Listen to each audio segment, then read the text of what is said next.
Welcome to dumps tutorial.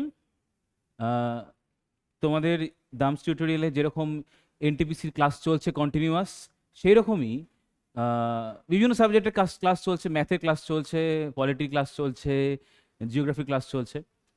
তো এই একটা সিরিজ বানানো হয়েছে এনটিপিসির ওপরে। সেই সিরিজ অনুযায়ী আজকের যে ক্লাসটা সেটা হচ্ছে কম্পিউটার ক্লাস। আমি তোমাদের দেবপম স্যার তোমাদের কম্পিউটার ক্লাস করাবো।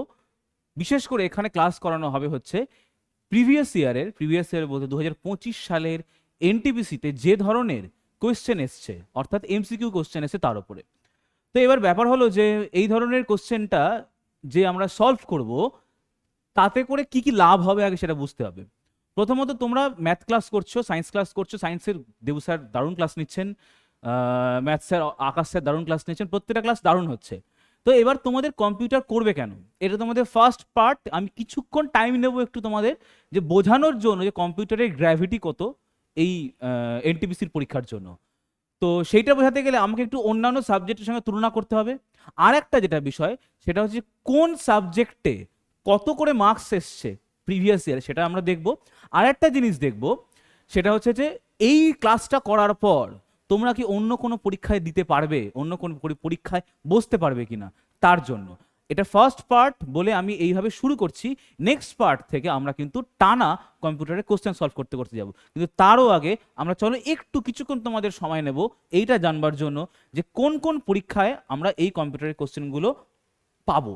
আচ্ছা দেখো, আরআরবি এনটিপিসির একটা পরীক্ষা হয়েছিল CEN 07/2025, মে মাস থেকে জুন মাসে পরীক্ষাটা হয়েছে। তোমার ডেটটা দেখে নেবে। আর কোথায় আরআরবি জেই এলএলপি CBT1 আর এসএসসি সিজিএল সি এবং সিএইচএসএল, এটা আগস্ট সেপ্টেম্বরে চলে এসছে, আগস্ট মাস। তো এই সমস্ত পরীক্ষার জন্য যদি কম্পিউটারে ভালো রেজাল্ট করতে হয়, তাহলে বাংলায় কম্পিউটার পড়তে গেলে ডাম্পস টিউটোরিয়ালদের ইউটিউব চ্যানেল থেকে পড়তে হবে। বাংলায় যদি কম্পিউটার পড়তে হয় তাহলে অন্য কেউ এভাবে পড়াবে না। আর একটা জিনিস, যে সমস্ত তথ্যগুলো দেব তোমরা চেষ্টা করবে খাতায় তুলে রাখার। আচ্ছা চলো, আমি কোশ্চেন নিয়ে এসেছি প্রধানত এনটিপিসিরই। তার আগে একটু দেখে নিই আমাদের কম্পিউটারের ওয়েটেজ কত। দেখো এইটা কিন্তু প্রিভিয়াস ইয়ারের অফিসিয়াল নোটিফিকেশন থেকেই তোলা, যে কি কোথায় থেকে কি ধরনের কোশ্চেন রয়েছে। নোটিফিকেশন নয়, অফিসিয়াল রিপোর্ট থেকে তোলা। কি রয়েছে, প্রথমে কারেন্ট অ্যাফেয়ার্স কতগুলো রয়েছে। কারেন্ট অ্যাফেয়ার্স রয়েছে 407খানা। দেখো কারেন্ট অ্যাফেয়ার্সের কিন্তু কোনো সিলেবাস হয় না, হয় সিলেবাস তুমি পড়েই যাও পড়েই যাও পড়েই যাও কারেন্ট অ্যাফেয়ার্স, তাও হয়তো কিছু আনকমন চলে আসবে। তাই কারেন্ট অ্যাফেয়ার্সের সঙ্গে সাবজেক্ট রিলেটেড টপিকের তুলনা করে কিন্তু কোনো লাভ নেই। তাহলে যেগুলো সাবজেক্ট রিলেটেড টপিক তার সঙ্গে তুলনা করি। এরপরে আছে কে, পলিটির কোশ্চেন কতগুলো এসছে, 241, মানে 241টা কোশ্চেন এসছে। আচ্ছা, আর তার আগে বলি টোটাল কতগুলো শিফটকে আমরা এখানে কালেক্ট করেছি। টোটাল 57টা শিফটকে আমরা কালেক্ট করেছি। কালেক্ট করার পর এই আমাদের রিপোর্ট কতগুলো এসছে পলিটি থেকে কোশ্চেন, 241টা। যদি আমি অ্যাভারেজ বের করি, প্রত্যেকটা শিফটে 4টে করে কোশ্চেন এসছে। আর আমি যদি পলিটির কথা, সেকেন্ড বেস্ট নাম্বার এসছে। দেখো পলিটিতে কতগুলো কোশ্চেন এসছে, 233খানা কোশ্চেন এসছে। কম্পিউটারে কতগুলো এসছে, 233টা। পলিটিতে কটা এসছে, 241টা। তাহলে ডিফারেন্স দেখো কত কাছাকাছি কাছাকাছি। এবার প্রতি শিফটে কোশ্চেন এসছে 4.23, চারটেই ধরো না। আর এই শিফটে কোশ্চেন এসছে হচ্ছে 4.09। অর্থাৎ কি বুঝতে পারছো যে কম্পিউটারের ওয়েটেজ কিন্তু পলিটির লেভেলে। এটা কার কথা বলছি, আরআরবি এনটিপিসি 2025 CBT1 এর কথা বলছি। এরপর নেক্সট দেখছি আমরা জিওগ্রাফি, কম্পিউটারের থেকেও কম, 203টে, পার শিফটে 3টে করে। মডার্ন হিস্ট্রি কতগুলো করে এসছে, 157টা। মোট কটা শিফটে, 57টা শিফটে। দেখবে কতগুলো করে রয়েছে, 2.75। তাহলে যেটার গ্র্যাভিটি পলিটির পরেই, সেই সাবজেক্টকে নিয়ে তোমরা যদি একটু পড়াশুনো না করো তাহলে তো মুশকিল, নাম্বার উঠবে না। খুব কঠিন প্রশ্ন আসে, আমরা দেখব যে কতটা কঠিন কোশ্চেন আসতে পারে। আচ্ছা চলো নেক্সট আর কি হবে দেখি এটা পড়ে। দেখো এরপরে তোমাদের এনটিপিসিতে যে জিনিসটা সব থেকে বেশি আসে সেটা হচ্ছে সায়েন্সের জিনিস, সায়েন্সের টপিক। চলো একটু কম্পেয়ার করি ভাই, দেখবে কি লেখা আছে। বায়োলজি, বায়োলজি 57টা শিফটে এসছে কোশ্চেন 55টা, তার মানে গড়ে একের থেকেও কম। কেমিস্ট্রি এসছে 48টা, গড়ে একের থেকেও কম। ফিজিক্স এসছে 40টা, গড়ে একের থেকেও কম। সেখানটাতে অ্যানশিয়েন্ট হিস্ট্রিতে এসছে একটা করে কোশ্চেন, আর্ট অ্যান্ড কালচার করে থেকে এসছে একটা করে কোশ্চেন, ইকোনমিক্সে এসছে 3খানা কোশ্চেন, আর কম্পিউটারে এসছে 4টে কোশ্চেন, যেটা আমি আগেও বললাম। তাহলে কম্পিউটারের গ্র্যাভিটিটা এবার বুঝতে শেখো। যদি কম্পিউটার যদি না পড়ো তাহলে কিন্তু পরীক্ষায় ওই মার্কস আসবে, কিন্তু ওই যে বললাম যে তোমার কাট অফ ক্লিয়ার করতে গেলে যে কয়েকটা মার্কসের দরকার, যেটা অন্যান্য স্টুডেন্টরা, অন্যান্য তোমাদের স্টুডেন্টরা যারা পরীক্ষা দেবে তারা কম্পিউটার পড়ে যাবে, তাই তোমাকেও পড়তে হবে।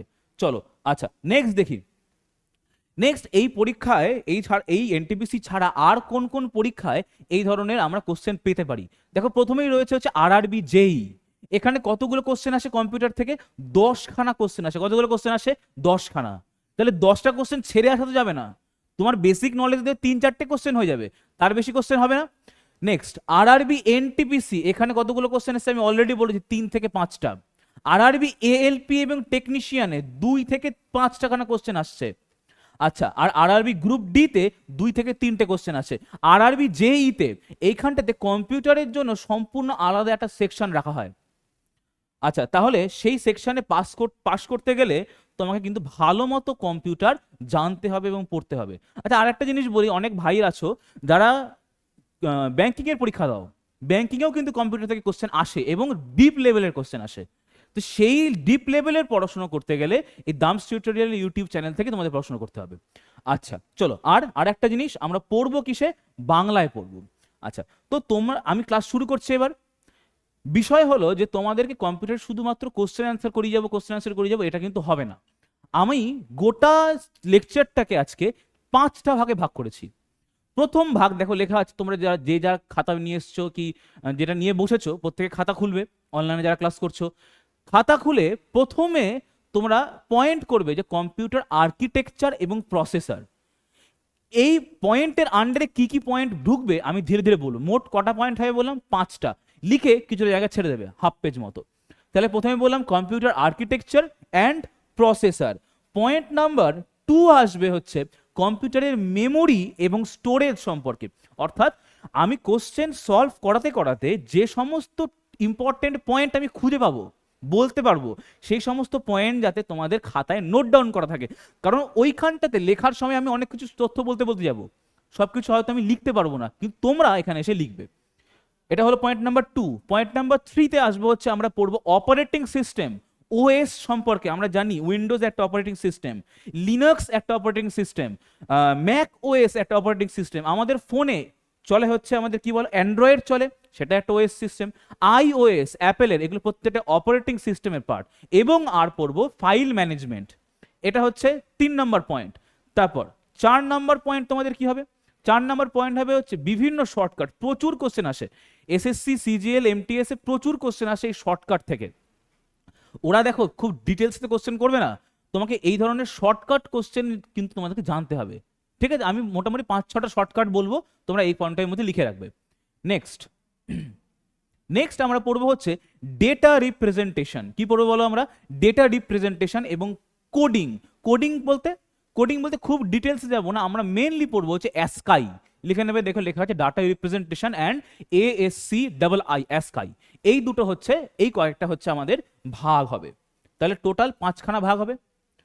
আচ্ছা চলো তাহলে শুরু করি ক্লাস। কোয়েশ্চেন নাম্বার 1, আগে কোয়েশ্চেন পড়বে খুব ভালো মতো। কি লেখা আছে? What is the full form of CD? দেখো তোমরা সিডি সম্পর্কে কম বেশি মোটামুটি সকলেই জানো। সিডি সম্পর্কে আমরা মোটামুটি সকলেই জানি যে এইরকম একটা স্যার গোল চাকতি মতো জিনিস হয়, মাঝখানে একটা ফুটো থাকে, দেখতে এরকম টায়ারের মতো, পাতলা টায়ারের দেখতে হয়। আর কি হয়? আর এইখানটাতে স্যার চকচক চকচক করে, বিভিন্ন কালারের রেনবোর মতো তৈরি হয়, সেইটাই কিন্তু সিডি। এখন আর প্রায় ব্যবহার করাই হয় না। তোমরা একটা সিডি ব্র্যান্ড, বিখ্যাত সিডি ব্র্যান্ড টি সিরিজের নাম জানো? টি সিরিজের সিডি প্রচুর বিক্রি হতো এক সময়। আচ্ছা, তো জিজ্ঞেস করেছে what is the full form of CD commonly used in storage device. দেখো তাহলে প্রথমেই তো আমি বুঝতে পেরে গেছি তোমাদের যে 5টা পয়েন্ট লিখিয়েছি, সেই 5টা পয়েন্টে স্টোরেজ ডিভাইসের মধ্যে এটা ঢুকবে গিয়ে। আচ্ছা, তারপরে তাহলে বোঝা গেল যে সিডি একটা স্টোরেজ ডিভাইস। কি চেয়েছে? এর ফুল ফর্ম চেয়েছে। এর ফুল ফর্ম অপশন এ তে আছে কম্পিউটার ডিস্ক, অপশন ডি তে আছে কম্প্যাক্ট ডিস্ক, অপশন সি তে আছে সার্কিট ড্রাইভ, আর একটা আছে কম্প্যাক্ট ডেটা।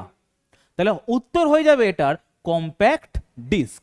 আচ্ছা চলো তাহলে চলে আসো এখানটায় তোমাদের মেমোরি 2 নাম্বার পয়েন্টে। তাহলে পয়েন্ট নাম্বার 1 এখানে আমি কি পেলাম, সিডি। সিডি থেকে আমরা দেখতে পেলাম এর নাম হচ্ছে কম্প্যাক্ট ডিস্ক। হলো স্যার, এটা সকলেই জানে, বাচ্চারাও বলে দেবে। তাহলে স্যার পয়েন্ট নাম্বার 2 কি হবে, সিডি কি দিয়ে তৈরি? এই কোশ্চেনটাও প্রিভিয়াস ইয়ারে এসছে। সিডি কি দিয়ে তৈরি? সিডি তৈরি হচ্ছে পলিকার্বনেট প্লাস্টিক দিয়ে। প্লাস্টিক দিয়ে, ঠিক? কি দিয়ে তৈরি বললাম? পলিকার্বনেট প্লাস্টিক দিয়ে।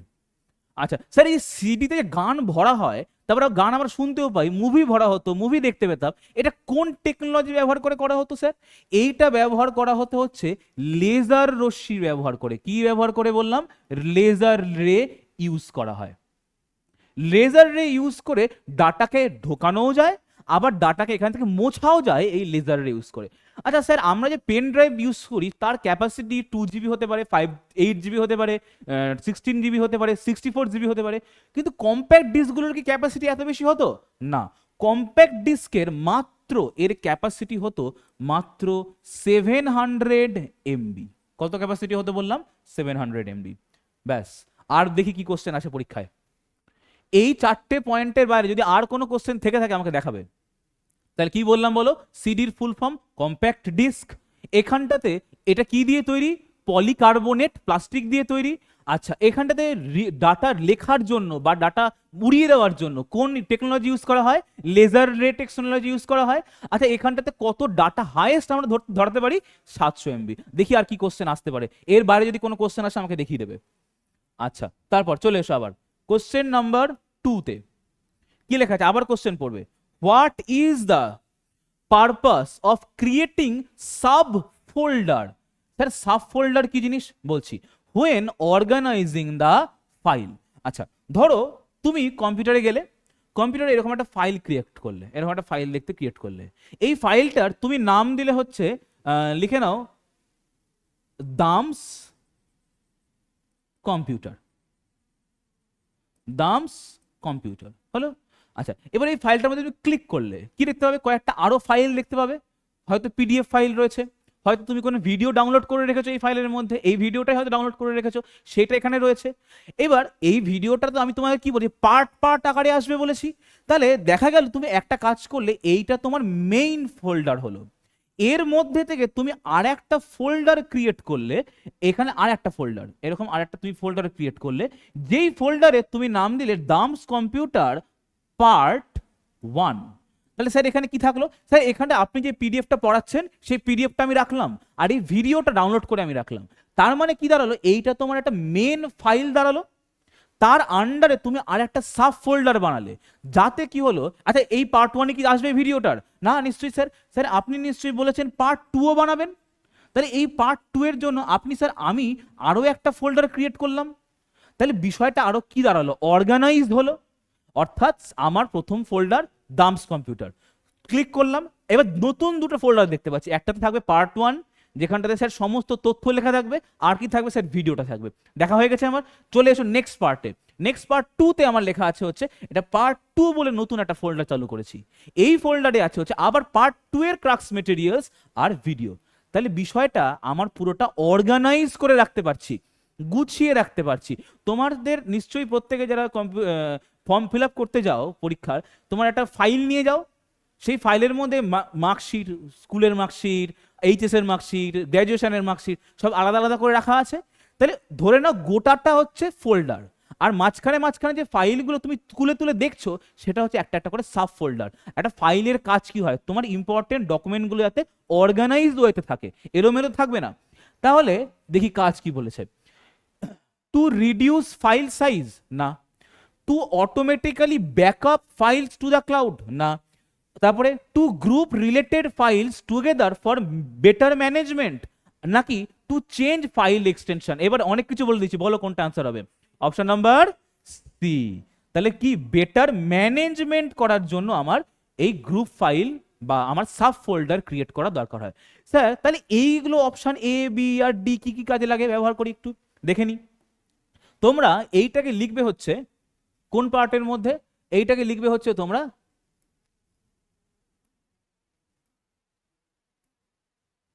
ফাইল ম্যানেজমেন্ট, মানে পয়েন্ট নাম্বার 3-তে operating system and file management এর মধ্যে লিখবে। আচ্ছা, কি কি ছিল?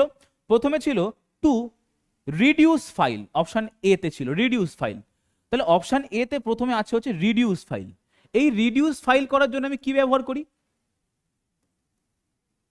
রিডিউস ফাইলকে বলা হয় হচ্ছে কম্প্রেস করা। কি করা বলা হয় বলো?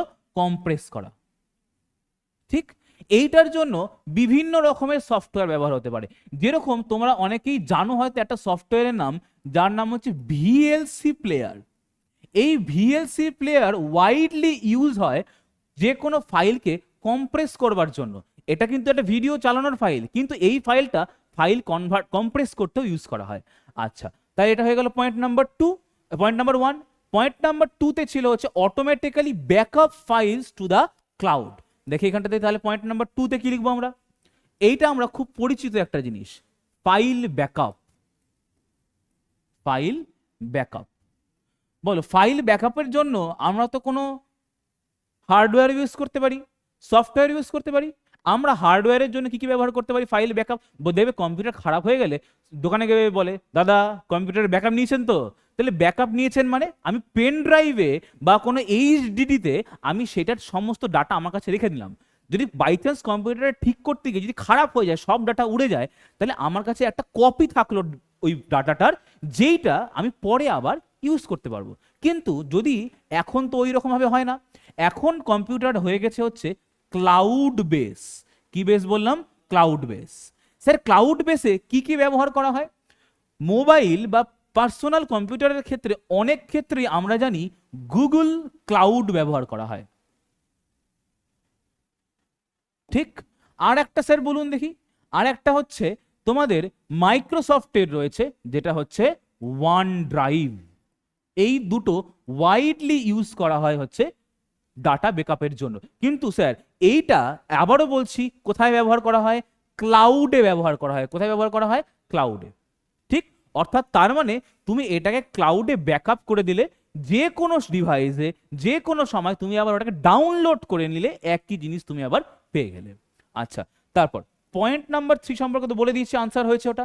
আর ফাইনালি রয়েছে হচ্ছে point number D, to change file extension. Point number 3-তে রয়েছে ফাইল এক্সটেনশন কি করে চেঞ্জ করা যাবে। এবার আগে বোঝো ফাইল এক্সটেনশন কি জিনিস। দেখবে এই যে এইটাই যখন তোমাদের কাছে যাবে এটার, তখন লেখা থাকবে যে NTPC computer Deopam sir dot PDF লেখা থাকবে। আবার কোনো কোনো জায়গায় লেখা থাকবে দেখবে ডট জেপিজি, তাই না? তাহলে পিডিএফ এইটা কোন ক্ষেত্রে? এই ক্ষেত্রে। জেপিজি আমরা কোন ক্ষেত্রে ইউজ করি? ছবির ক্ষেত্রে ইউজ করি। আচ্ছা, আরো আরো জিনিস লেখা থাকতে পারে স্যার, হ্যাঁ ডক্স লেখা থাকতে পারে, আর কি লেখা থাকতে পারে? পিএনজি লেখা থাকতে পারে, রাইট? আচ্ছা, আর কি লেখা থাকতে পারে? এক্সএলএস লেখা থাকতে পারে এক্সেল এর ক্ষেত্রে। তাহলে এই ধরনের হয়ে গেল, এইগুলো হচ্ছে ফাইল এক্সটেনশনের পার্ট।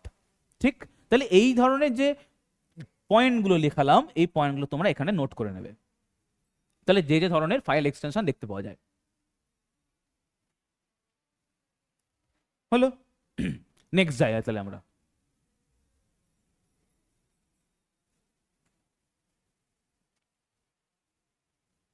বলো, এই অবধি কিন্তু সব বেসিক বেসিক ছিল, দুটো কোশ্চেন একদম বেসিক বেসিক ছিল। চলো এইবার আমরা দেখবো হচ্ছে অ্যাসকাই। তোমাদের অ্যাসকাইয়ের একটা পয়েন্ট লিখিয়েছি সম্ভবত 3 বা 5-এ আছে হয়তো। With reference to computing, what does ASCII stand for? মানে কম্পিউটারের প্রসঙ্গে এই অ্যাসকাই শব্দটার পূর্ণরূপ কি? আচ্ছা, আমি আগে আনসার বলে দিচ্ছি, তারপর অ্যাসকাই কি বস্তু আমি তোমাকে বোঝাচ্ছি। এর ফুল ফর্ম হয়ে যাবে হচ্ছে option number American standard code for information interchange, option number C. এই কোশ্চেনটা যে প্রিভিয়াস ইয়ারে কতবার এসছে তা ধারণা নেই, এবং অ্যাসকাই থেকে প্রচুর ছোট ছোট কোশ্চেন এসছে। তাহলে বলো কি বললাম? অ্যাসকাইয়ের full form American standard code for information interchange. তাহলে আরেকবার বলি, American standard code for information interchange. আচ্ছা, আমি যে ভাষায় কথা বলছি, আমি কোন ভাষায় কথা বলছি? বাংলা ভাষায় কথা বলছি। তোমাদের মধ্যে অনেকে হয়তো ইংলিশে খুব ভালো ফ্লুয়েন্ট, কেউ হয়তো ফার্সিতে খুব ভালো ফ্লুয়েন্ট, কেউ হয়তো অন্য কোনো ভাষায় খুব ভালো ফ্লুয়েন্ট। কিন্তু আমি আর তোমার মধ্যে যে কথা হচ্ছে সেটা বাংলায় হচ্ছে। কিন্তু কম্পিউটার কিন্তু এরকম বাংলা ভাষা বোঝে না। কম্পিউটার নির্দিষ্ট কিছু কোড বোঝে। এই কোড কি হতে পারে স্যার? এই কোড একটা হতে পারে বাইনারি কোড, যেটা ইউজ করা হয় হয় 0 আর নয়তো 1। কিন্তু এটা একটা মুশকিল আছে, এই কোডগুলো অনেকটা লেন্দি হয়, বড় বড় হয়। ঠিক আছে, যেমন তুমি যদি আমি এর মানে বড় হাতের এর কোড বলি, তাহলে সেটা হয় 1 1 2 1 2 3 4 5 6 7, এত বড় কোড হয়। তাহলে তুমি এ লিখতে কি যদি এত বড় কোড লেখো, তাহলে তো মাথাই খারাপ, তাহলে গোটা একটা সেন্টেন্স লিখতে গেলে তো সেই অবস্থা। তো এই প্রবলেমটাকে ডিল করার জন্য পরবর্তীকালে আমেরিকায় এক ধরনের কোড ল্যাঙ্গুয়েজ চালু করা হয় কেবলমাত্র কম্পিউটারের জন্য, যেটা এর থেকে আরেকটু ইজি হয়। এই কোড সিস্টেমটারই নাম হয়ে গেল হচ্ছে অ্যাস্কাই কোড সিস্টেম। স্যার এটা কিরকম হয়? এইটা শুরু হয় হচ্ছে 0 থেকে, ঠিক, চলে 127 অবধি। কতদূর চলে বললাম? 127 অবধি। কোত্থেকে শুরু হয় বললাম? 0 থেকে শুরু হয়। এবার তাহলে বলো তো মোট কতগুলো অ্যাস্কাই এ কোড রয়েছে? 127 নাকি 128? 128টা। কতগুলো রয়েছে? 128টা। এই যে 128টা কোড, এইটাকে বলা হয় হচ্ছে স্ট্যান্ডার্ড অ্যাস্কাই, ASCII, অ্যাস্কাই। তাহলে 128 সংখ্যাটা 2 এর পাওয়ারে 7 মারলে আসে, মানে 2 টু দি পাওয়ার 7 মারলে আসে। এবার স্যার এখানে বললেন কেন এটা? প্রশ্ন আসে, বলো স্ট্যান্ডার্ড অ্যাস্কাই এর বিট কত? আমরা বলবো 7। তাহলে 2 এর পাওয়ারে যেটা লেখা হয়েছে সেটা হচ্ছে বিট লেখা হয়েছে। তাহলে বলো স্ট্যান্ডার্ড অ্যাস্কাই এ বিট কত হয়? 7 বিটের কোড হয়। কত বিটের কোড হয় বললাম? 7 বিটের কোড। আচ্ছা, তাহলে মোট কতগুলো কোড হয়? 128টা। আচ্ছা, এইবার বুঝবে ভালো মতো। এই অ্যাস্কাই কোডের মধ্যে 33টা রয়েছে, যেগুলো হচ্ছে 33টা কোড রয়েছে যেগুলো হচ্ছে নন প্রিন্টেবল, অর্থাৎ প্রিন্ট করা যায় না, নন প্রিন্টেবল। ঠিক, তাহলে স্যার বাকি কতগুলো রইলো 128-এর মধ্যে? 33 বাদ দাও, কতগুলো রইলো গো? 5 আর 9, 95 এটা। তাহলে এই 95টাই হয়ে গেল হচ্ছে প্রিন্টেবল, অর্থাৎ এগুলো থেকে আমরা কাগজে প্রিন্ট করে দেখতে পাই। স্যার এগুলোকে দেখতে পাই না কেন বাকি 33টাকে? তার কারণ হলো এই 33টা হচ্ছে তোমার বিভিন্ন ধরনের কমান্ডকে বোঝায়, বিভিন্ন ধরনের কমেন্টকে দেওয়ার জন্য এই 33টা ব্যবহার করা হয়। এইবার চলে এসো অ্যাস্কাই কিরকম দেখতে হয়। এইরকম দেখতে হয়, দেখতে পাচ্ছ? এই হচ্ছে অ্যাস্কাই। তো যদি ভালো মতো তাকাও, দেখো প্রথমে 0 হচ্ছে নালকে বোঝাতে ইউজ করে। এইরকম দেখো প্রত্যেকটা অনেক কিছু লেখা, স্টার্ট অফ হেডিং, এগুলো কি একটা একটা করে কমেন্ট না? আমি হেডিং মারছি, তার মানে কি এগুলো হচ্ছে 1, মানে হচ্ছে ডেসিমেল নাম্বার 1, তার মানে হচ্ছে আমি হেডিং মারছি। আচ্ছা, চলে এইভাবে করতে করতে করতে করতে করতে করতে করতে 31, তারপরে কোথায় আছে বলতো? 32। এই 32 অবধি হচ্ছে নন প্রিন্টেবল। তাহলে এখানে 32 শুরু হয়েছিল কোত্থেকে? 0 থেকে, হ্যাঁ কি না? তাহলে 0 থেকে 32 মানে টোটাল কতগুলো হলো গো? 33টা হলো। স্পেসকে যদি আমি মারি, স্পেসকে আমি প্রিন্টে দেখতে পাবো? আমি স্পেস মেরেই যাচ্ছি, গোটা পেজ জুড়ে স্পেস মেরেছি, তাহলে স্পেসকে আমি পেজটাকে প্রিন্ট আউট বের করলাম, স্পেস কি আমি দেখতে পাবো প্রিন্টে? দেখতে পাবো না কিন্তু। সেই জন্য স্পেসও হচ্ছে নন প্রিন্টেবল। বুঝতে পারলাম? আচ্ছা বেশ। এইবার শুরু হয় তাহলে স্যার কোত্থেকে? 33 থেকে। কতদূর অবধি চলবে স্যার? 127 অবধি। বোঝা গেল? আচ্ছা, এইবার ভালো মতো বুঝবে। দেখো এখান থেকে কি কি ধরনের আর কোশ্চেন আসে। স্যার আপনি বলছেন প্রিন্টেবল, তার মানে ABCD এগুলোকে তো প্রিন্ট করা যায়, তাহলে এগুলোর কোড বলুন। মনে রাখবে বড় হাতের এ বা ক্যাপসের এ অ্যাস্কাই কোডে এর কোড হয় হচ্ছে 65। কত কোড হয় বললাম বলো? 65। তাহলে এখান থেকে জেড অবধি আসবো, কত যোগ করবো বলো তো? 25 যোগ করবো না? তাহলে 25 যোগ করে আমি আনসার পেলাম হচ্ছে 65 থেকে 90। তাহলে কি পয়েন্ট দাঁড়ালো এখানটাতে? অ্যাস্কাই লিখে নেবে চটপট। আচ্ছা, তাহলে প্রথমত লিখবে অ্যাস্কাইয়ের ফুল ফর্মটা, লিখছি না আমি আর। আচ্ছা, অ্যাস্কাইতে আমার বিট হয় হচ্ছে 7 বিট, তাহলে এখানে মোট কতগুলো ক্যারেক্টার বললাম? 128টা। কোন ক্ষেত্রে? স্ট্যান্ডার্ড অ্যাস্কাই এর ক্ষেত্রে। কেন বলছি স্ট্যান্ডার্ড একটু পরে বুঝবে। আচ্ছা, আর একটা কি বললাম বলো? এখান থেকে কতগুলো নন প্রিন্টেবল কতগুলো? 33টা। 33টা ইনক্লুডিং স্পেস। আচ্ছা, তারপর আর প্রিন্টেবল কতগুলো? প্রিন্টেবল হচ্ছে 95টা। হয়ে গেল। আচ্ছা, তারপর আরেকটা জিনিস বলি, বলো আমাদের এ থেকে জেড অবধি কোথা থেকে কতদূর শুরু বললাম? শুরু থেকে বলো 65 থেকে। বলো চলবে কতদূর অবধি? 90 অবধি। হয়ে গেছে এই অবধি। আচ্ছা, এবার দেখবে ছোট হাতের এ, বড় হাতের এ হলো স্যার, এবার ছোট হাতের এ, এইটা চালু হবে হচ্ছে এর সঙ্গে 32 যোগ করে দাও। 65 সঙ্গে 32 যোগ করে দাও, কত হবে গো? 97 হবে না? এখান থেকে এখানেও 32 যোগ করে দাও, কত হবে গো? 2। এখানে হয়ে গেল 2। চলো তাহলে চেক করি ছোট হাতের এ থেকে ছোট হাতের জেড এর কোড কি আছে। 97 থেকে 122। চলো চেক করো। 97 কোথায়? এই দেখো শুরু হয়েছে এ।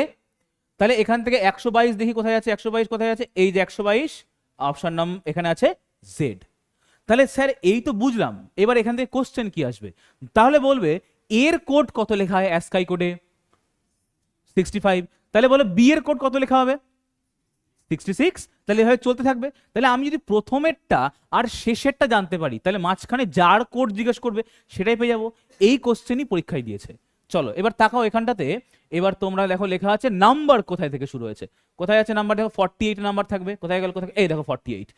দেখো জিরোর কোড তাহলে কত লেখা হবে গো? 48। আচ্ছা, জিরো থেকে কত দূর অবধি চলবে? আমরা প্রধানত 9 অবধি, 9 মানে 0 1 2 3 4 5 6 7 8 9 করে যে কটা হয় সেগুলো দিয়ে কিন্তু অন্যান্য সব নাম্বার তৈরি করা যায়। তার মানে স্যার আমাদের এই কটাই আসল নাম্বার। তাহলে দেখো শুরু হয় 0 থেকে 48 থেকে, শেষ 9 কোথায় হয়? 57 এ। তাহলে এটাও লিখে নেবে হচ্ছে 0 থেকে 9, 48 থেকে 57 অবধি।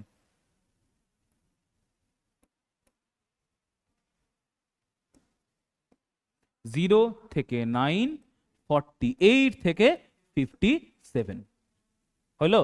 এবার লাস্ট একটা জিনিস বাকি থাকলো। স্যার প্রতিনিয়ত তো অনেক অনেক কমান্ড বেরোচ্ছে, আজকে এই কমান্ড, কালকে ওই কমান্ড, কম্পিউটার প্রতিনিয়ত আপডেট হচ্ছে। সেই কমান্ডগুলো এই 128টার মধ্যে কি করে ধরানো সম্ভব?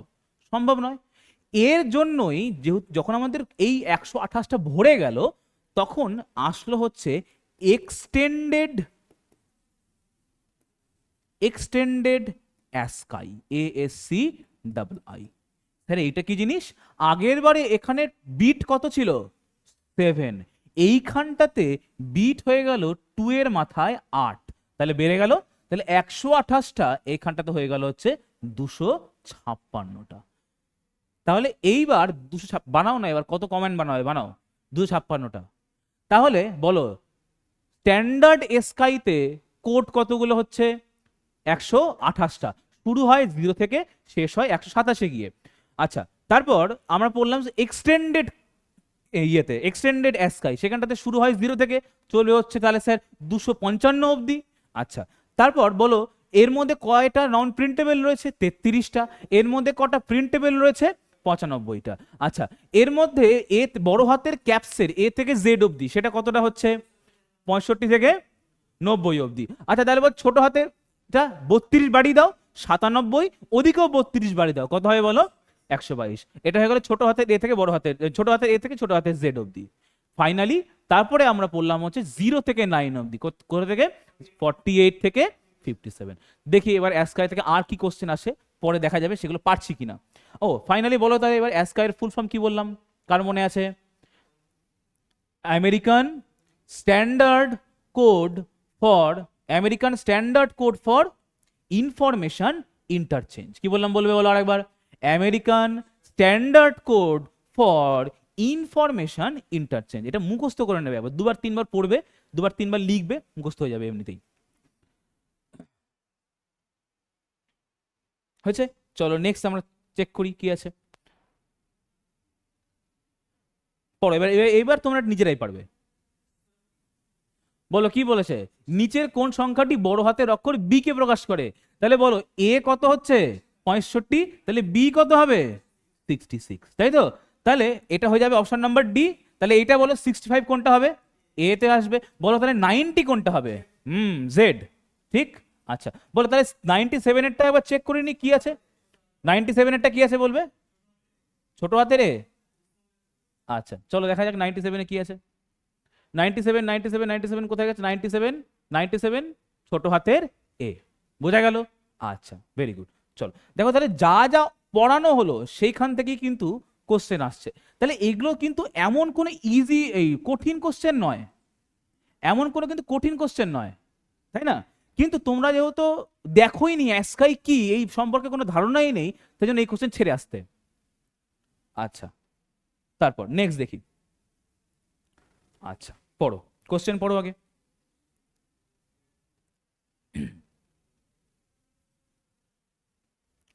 What is the main purpose of the tab key on a standard keyboard? আচ্ছা তার আগে সবার আগে তো আমি ট্যাব কি কোথায় থাকে সেটা দেখব। এই হচ্ছে আমাদের ট্যাব কি। দেখো তো একটা অ্যারো দেওয়া আছে না এইদিকে, আবার এইদিকে আছে কি না? এই ট্যাব কির কাজ হলো তুমি যেটা কার্সার নিয়ে গিয়ে স্যার ওখানটাতে ক্লিক করব, স্যার ওই লিঙ্কে ক্লিক করব, স্যার এই এক্সেলের এই ঘর থেকে ওই ঘরে যাব, এটা কার্সার নিয়ে গিয়ে করতাম। অনেক খাটনি স্যার, করব না। যে ঘরে লিখছি তারপরে যদি আমি এখানটাতে একটা ট্যাব কি মেরে দিই আমার নেক্সট জায়গায় সরে চলে যাবে। আচ্ছা স্যার এটা তো আপনি এক্সেলে বোঝালেন, এবার আমি যদি ডক্সে কাজ করি তাহলে কি হবে? আমি ধরো লিখলাম এখানটাতে অপশন নাম্বার এ, কিছু একটা লিখছি, ধরো লেখা আছে option number A to find, to find. এবার স্যার আমি চাইছি যে ইকুয়াল গ্যাপ হয় যাতে অপশন বি তে, মানে আমি পাশে অপশন বি লিখবো কিন্তু স্পেস মারবো না, ইকুয়াল গ্যাপ হয়। তাহলে যদি আমি একবার ট্যাপ কি মারি, ট্যাপ কি 4 ঘর আমার এটাকে সরিয়ে দেবে। তাহলে আমি এখানে অপশন বি মারতে পারলাম, লেখা আছে ইন ফাইন্ড, হলো। স্যার এবার আমি এন্টার মারলাম, এন্টার মেরে চলে আসলাম এখানে অপশন নাম্বার সি তে লিখতে, এবার লেখা আছে হয়তো যে গেট ফাইন্ড, হলো। এবার স্যার অন্য সময় কি করতাম, স্পেস মেরে মেরে মেরে মেরে ওটার সঙ্গে অ্যালাইন করতাম, করতে হবে না এবার আর, কারণ এইটা ট্যাপ কি মারার ফলে অলরেডি এইটার সঙ্গে অ্যালাইন হয়ে আছে। তাহলে যেই তুমি আবার ট্যাপ কি মারবে অটোমেটিক্যালি এই জায়গাতেই ডি নিয়ে নেবে, দিয়ে এবার তুমি এখানে অপশন লেখো না। তাহলে বিষয়টা একদম সুন্দর করে রিপ্রেজেন্ট করার জন্য ট্যাপ কি ব্যবহার করা হয়। অর্থাৎ কি করা হলো, আমি যে কাজটা স্পেস কি মেরে মেরে করতাম সেই কাজটাকে আমি ডাইরেক্ট সরে আসলাম। আচ্ছা বলো আরেকটা ইনফরমেশন দিলাম, কত ঘর সরে আসে, 4 ঘর। আর একবার যদি তুমি ট্যাপ কি মারো তাহলে 8 ঘর সরে আসবে, ঠিক আছে? আচ্ছা তাহলে দেখি এবার কোশ্চেনের সাপেক্ষে আমার অপশন কি ছিল। Option A to insert forward slash, to close active application, to shift the cursor, চলে এসছে। অপশন নাম্বার সি কার্সারকে শিফট করতে to next field or tab position, হলো। আচ্ছা এবার তোমাকে আরেকটা জিনিস বলছি, এটা তো হলো তোমার কোনো অ্যাপ্লিকেশনে। ধরো তুমি কোনো একটা ব্রাউজ করছো কোনো একটা ওয়েবসাইটের মধ্যে, যদি তুমি ট্যাপ কি মারো, আচ্ছা দেখবে ওয়েবসাইটের মধ্যে বিভিন্ন লিঙ্ক ঢোকানো থাকে, click here to get PDF, click here to go next page. তাহলে তুমি যদি মাউস ক্লিক না করতে চাও, তুমি একবার যদি ট্যাপ কি সিলেক্ট করো তাহলে কিন্তু তুমি ধরো এখানে লেখা আছে হচ্ছে কোন একটা link, link number 1, link number 1, আর দূরে কোথাও একটা এইরকম জায়গায় লেখা আছে লিঙ্ক নাম্বার 2। তোমার এখান থেকে এখানে আসতে কষ্ট হচ্ছে, তুমি অলস মানুষ, তুমি কি করবে, ট্যাপ কি মারবে, লিঙ্ক এই লিঙ্ক থেকে এই লিঙ্কে অটোমেটিক কার্সার চলে আসবে, সিলেক্ট হয়ে যাবে, তারপর তুমি এন্টার মারো ওই লিঙ্কে ঢুকে যাবে। তাহলে এইটাই হয়ে গেল হচ্ছে ট্যাপ কির কাজ। আচ্ছা স্যার এখানে আরো কিছু কিছু পয়েন্ট আছে, এই পয়েন্টগুলো কোথায় লিখবো, এই পয়েন্টগুলো লিখবো হচ্ছে আমরা, দেখো তোমাদের একটা লিখেছি শর্টকাট কিজে, ওখানে চলে এসো, শর্টকাট কিজ আমি বলছি এখান থেকে, তোমার শর্টকাট কিজে তুমি পয়েন্ট করে করে লিখবে। প্রথম পয়েন্ট দেবে টু ইনসার্ট ফরওয়ার্ড স্ল্যাশ। যদি আমি ফরওয়ার্ড স্ল্যাশ না মারতে চাই, আগে বুঝবে ফরওয়ার্ড স্ল্যাশ কি জিনিস। তাকাও এদিকে আবার কিবোর্ডের দিকে, দেখো তো এখানে কোশ্চেন মার্কের নিচে একটা স্ল্যাশ রয়েছে যেটাকে আমরা বলি ফরওয়ার্ড স্ল্যাশ। এ কোন দিকে ঝুঁকে আছে, মাথাটা এইদিকে ঝুঁকে আছে না, সেখানে এটাকে বলে ফরওয়ার্ড স্ল্যাশ। তাহলে স্যার ফরওয়ার্ড স্ল্যাশ বলছেন, ব্যাকওয়ার্ড স্ল্যাশও আছে কি, এই যে ব্যাকওয়ার্ড স্ল্যাশ। আচ্ছা ব্যাকওয়ার্ড স্ল্যাশের উপরে একটা দাগ দেখতে পাচ্ছ, এটা কিন্তু দাঁড়ি না, এটাকে বলা হয় হচ্ছে টিউব বা পাইপ। আচ্ছা তো চলো কি বলছিলাম, এই ফরওয়ার্ড স্ল্যাশকে যদি মারতে না চাই, বাই চান্স ধরো তোমার ওই কিটা খারাপ হয়ে গেছে, অনেকক্ষণ ধরে মেরেছো, ওই কিটা খারাপ হয়ে গেছে, তাহলে স্যার কি মারবো? মারবো হচ্ছে অল্ট। অল্ট, আচ্ছা অল্ট মানে কি গো? অল্ট মানে হচ্ছে অল্টারনেটিভ। অল্টারনেটিভ, হ্যাঁ কি না? অল্টারনেটিভ। তার মানে তোমার ফরওয়ার্ড স্ল্যাশ খারাপ হয়ে গেছে, তুমি তার অল্টারনেটিভ খুঁজছো, তাহলে তোমাকে মারতে হবে হচ্ছে আগে অল্ট কি। স্যার মারলাম, মেরে কি মারবো? অল্ট তার সঙ্গে প্লাস, প্লাস কি টিপবে না, অল্টের সঙ্গে মারবো ধরে রেখে, মারবো হচ্ছে 47। 47 স্যার কিতে নাই, আমরা তাহলে কি করব? তাহলে এখান থেকে আমরা অল্ট কি চিপে ধরবো, ধরে এখানে 4 আর 7 মারবো, তাহলে দেখবে ফরওয়ার্ড স্ল্যাশ পড়ে গেছে। বাড়িতে ট্রাই করবে বসে বসে। আচ্ছা, তারপর নেক্সট, তাহলে বলো ফরওয়ার্ড ড্যাশ মারার জন্য বা ফরওয়ার্ড স্ল্যাশ মারার জন্য আমি কি শর্টকাট ইউজ করি? All plus 47। এই শর্টকাটগুলো আবারও বলছি এসএসসি সিজিএল এর পরীক্ষায় প্রচুর দেবেই কোনো না কোনো শর্টকাট। আচ্ছা, এরপর আছে দেখো টু ক্লোজ অ্যাক্টিভ অ্যাপ্লিকেশন, কোন একটা অ্যাপ্লিকেশন চলছে, তুমি সেটাকে ইয়ে করবে। এইটার কাজ হচ্ছে, দেখো তুমি তো এমনিতে এখানে একটা দেখবে কোন একটা অ্যাপ্লিকেশন চললে এখানটাতে একটা ক্রস সাইন থাকে, ক্লোজ সাইন থাকে, সেটা টিপে তো করতেই পারবে। ধরো তোমার কাছে মাউস নাই, তুমি ঘুমিয়ে আছো, এরকম করে হেলান দিয়ে কম্পিউটার কাটছো, তোমার একটা হাত খালি কিবোর্ডের আছে, ওপরে আছে, তাহলে তুমি কি করে কাজ করবে? করবো এইটা হচ্ছে alt plus F4। Sir F4 কিটা কোথায় থাকে? F4 কি থাকে হচ্ছে, এই দেখো F4 কি, দেখো এখানে প্রচুর F1 F2 করে লেখা আছে, এইখানটাতে আছে হচ্ছে আমার F4 কি। তাহলে অল্ট মেরে তুমি F4 কি টিপবে, গোটা অ্যাপ্লিকেশনটা বন্ধ হয়ে যাবে। অর্থাৎ তুমি যদি এখন ইউটিউব চলছে, ইউটিউবে তুমি ভিডিওটা দেখছো, তুমি অল্ট চিপে F4 মারো, তুমি ইউটিউব অ্যাপ্লিকেশন বন্ধ হয়ে যাবে। ঠিক আছে? আচ্ছা, নেক্সট দেখি এবার আমরা, এরকম সব শর্টকাট পড়াচ্ছি।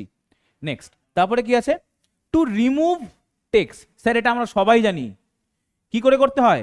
যদি আমরা স্যার একটা টেক্সট লেখা আছে, ধরো লেখা আছে ব্যাক স্পেস, লেখাই আছে এটা ধরে নাও, ধরো লিখেছি আমি ডক্স খুলে ব্যাক স্পেস, স্যার এটাকে কাটবো আমি, তাহলে আমি কি মারবো স্যার? ব্যাক স্পেস মারবো। স্যার আমি না ব্যাক স্পেস অতবার করে মারতে ইচ্ছা করছে না, অতবার করে মারতে পারবো না স্যার, আপনি একবার একটা শর্টকাট বলুন স্যার। তাহলে ব্যাক স্পেস মারতে পারো, অথবা তুমি মাউস নিয়ে পুরো এটাকে সিলেক্ট করো, ধরে নিয়ে করে তুমি মারো হচ্ছে ডিলিট। স্যার ডিলিট কিও থাকে, হ্যাঁ দেখবে ডিলিট কি এখানে কোথায় আছে, দেখো ডিলিট কি, ডিলিট কি, ডিলিট কি কোথায় আছে? আচ্ছা, কোথায় কোথায় দিয়েছে গো? এখানে দেখতে পাচ্ছি না আমি, এন্টারের পাশে দিয়েছে, কোথায়? এন্টারের পাশে, এই যে ডিলিট কি এখানেই, হ্যাঁ এই তো। আচ্ছা, তো এই হচ্ছে, এটা হচ্ছে ব্যাক স্পেস আর এটা হচ্ছে ডিলিট কি। তাহলে এই তুমি ব্যাক স্পেস মেরে মেরে একটা একটা একটা করে তুমি লেটার সরাতে পারো, আর পুরোটাকে সিলেক্ট করে তুমি যদি ডিলিট মারো তাহলে পুরোটা কেটে গেল। স্যার এটাও হচ্ছে না স্যার, আরো শর্টকাট বলুন স্যার। আমি এত কিছু পারবো না, এত শিফট টিপ টিপে ক্লিক ক্লিক করে আমি পারবো না। তাহলে এবার আমি কি করব? এবার আমি নেব হচ্ছে, আমি কন্ট্রোল করব, মানে সিটিআরএল। সিটিআরএল মানে হচ্ছে কন্ট্রোল, CONTROL, কন্ট্রোল হলো। কন্ট্রোলের সঙ্গে এইবার আমি মারবো হচ্ছে ব্যাক স্পেস। তার মানে এটাতে কি হবে স্যার, আলাদা কি জিনিস হবে? ধরো এইটা লেখা আছে টু রিমুভ টেক্সট, এটাই তুমি লিখেছো, দিয়ে তুমি কারসারটা নিয়ে রেখেছো, লেখার পর তো কারসারটা এখানে থাকবে তোমার, দেখবে এখানে একটা লাঠির মতো দপ দপ দপ দপ করে। এবার তোমার কারসারটা এখানে আছে, তুমি কি করলে, এখানেই কারসার রাখলে, কিচ্ছু সিলেক্ট করলে না, তুমি কন্ট্রোল ধরলে, ধরে ব্যাক স্পেস মারলে, দেখবে তুমি এই পুরো টেক্সট শব্দটাই উড়ে গেছে। অর্থাৎ যদি আমি শুধু টু রিমুভ টেক্সটের থেকে আমি শুধু ওয়ার্ডকে ডিলিট করতে চাই, তাহলে আমি কন্ট্রোল প্লাস ব্যাক স্পেস মারবো। তাহলে এবার বলো যে পড়াশোনা কি লেভেলের হচ্ছে। তাহলে এই পুরো বিষয়টা, পুরো বিষয়টা ব্যাক স্পেস রিমুভ করার জন্য, টেক্সট রিমুভ করার জন্য কি কি শর্টকাট হয় সব বলে দিলাম, এর বাইরে আর কিছু নেই। তোমার কিবোর্ডের ব্যাক ফরওয়ার্ড স্ল্যাশ খারাপ হয়ে গেলে কি মারবে সেটাও বলে দিলাম। আচ্ছা, নেক্সট দেখে এবার।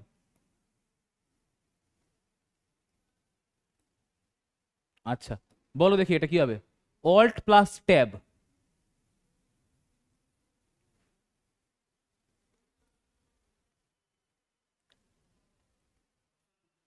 আচ্ছা বেশ, কি আছে এই অপশনগুলো পড়ি আগে। বলেছে মিনিমাইজ অল, আচ্ছা কোশ্চেন পড়ি, what is the purpose of pressing Alt plus tab on keyboard of a computer system. Computer সিস্টেমে আমি যদি অল্ট প্লাস ট্যাব টিপি তাহলে আমরা কি পাবো, কি কি হয় এটাতে হলে? কি আছে option number? Minimise all windows. না, এটা হবে না, আমি এখানে আনসার বলতে বলতে যাচ্ছি এবার। এইটা মিনিমাইজ অল উইন্ডো, এটা আবার লিখবে তোমরা শর্টকাটের জায়গায়, হ্যাঁ। তাহলে মিনিমাইজ অল উইন্ডোজ করার সময়, আচ্ছা তোমাদের একটা মজার ঘটনা বলি সেটা আগে, তাহলে মনে থাকবে। ধরো বাড়িতে কেউ নেই, তুমি কম্পিউটারে একা বসে আছো, আর কোনো একটু ভালো দুষ্টু দুষ্টু জিনিস দেখছো। এবার হঠাৎ করে বাড়িতে ঘরে ঢুকে পড়েছে হচ্ছে বাবা। আচ্ছা বাবাকে কি বলি, কি আমরা ড্যাড বলি না, ড্যাড বলি তো।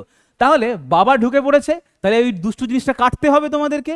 তাহলে তখন আমরা মারবো হচ্ছে উইন্ডোজ কি, উইন্ডোজ কি, উইন্ডোজ কি প্লাস ডি মারলে। তাহলে এবার কে ঢুকেছে? বাবা ঢুকেছে। এবার বাই চান্স এবার বাবা না ঢুকে মা ঢুকে গেছে, তাহলে আবার তোমায় কাটতে হবে তো। তাহলে ধরো আবার ওই একই দুষ্টু দুষ্টু জিনিস দেখছো, তাহলে এবার উইন্ডোজ প্লাস ডি না, এবার ঢুকেছে হচ্ছে মা। তাহলে এর একটা অল্টারনেটিভ আছে, সেই অল্টারনেটিভটা হচ্ছে সেম, উইন্ডোজ প্লাস এম, মানে মা মানে মাদার। তাহলে যখন দুষ্টু জিনিস দেখার সময় বাবা ঢুকবে তখন মারবে উইন্ডোজ প্লাস ডি, দুষ্টু জিনিস দেখার সময় যখন তুমি মা ঢুকবে তখন মারবে হচ্ছে উইন্ডোজ প্লাস এম। তাহলে কি হবে স্যার, যা যা জিনিস চলছে সমস্ত কিছু মিনিমাইজ হয়ে তোমার একটা প্লেন যে স্ক্রিনটা হয় সেই স্ক্রিনটা দেখা যাবে। মা ভাববে যে কি ছেলে খুব ভালো। আচ্ছা তারপরে কি লেখা আছে বলো তো? এবার লেখা আছে টাস্ক ম্যানেজার ওপেন করতে। স্যার টাস্ক ম্যানেজার কি পরে বলছি, আগে এখান থেকে শর্টকাটটা লেখো। টাস্ক ম্যানেজার ওপেন করার কাজ হচ্ছে control plus shift plus escape, ESC, এখানে প্লাস আছে, control plus shift plus escape বা ইএসসি। এটা টিপলে তোমার টাস্ক ম্যানেজার ওপেন হয়ে যায়। টাস্ক ম্যানেজার সম্পর্কে আবার যখন একটু পরে দেখবো তখন বলছি। আচ্ছা তারপর এইবার ধরো তুমি কম্পিউটারকে শাটডাউন করবে, কোথায় লিখবো? এখানে লিখছি, কম্পিউটারকে শাটডাউন করবে।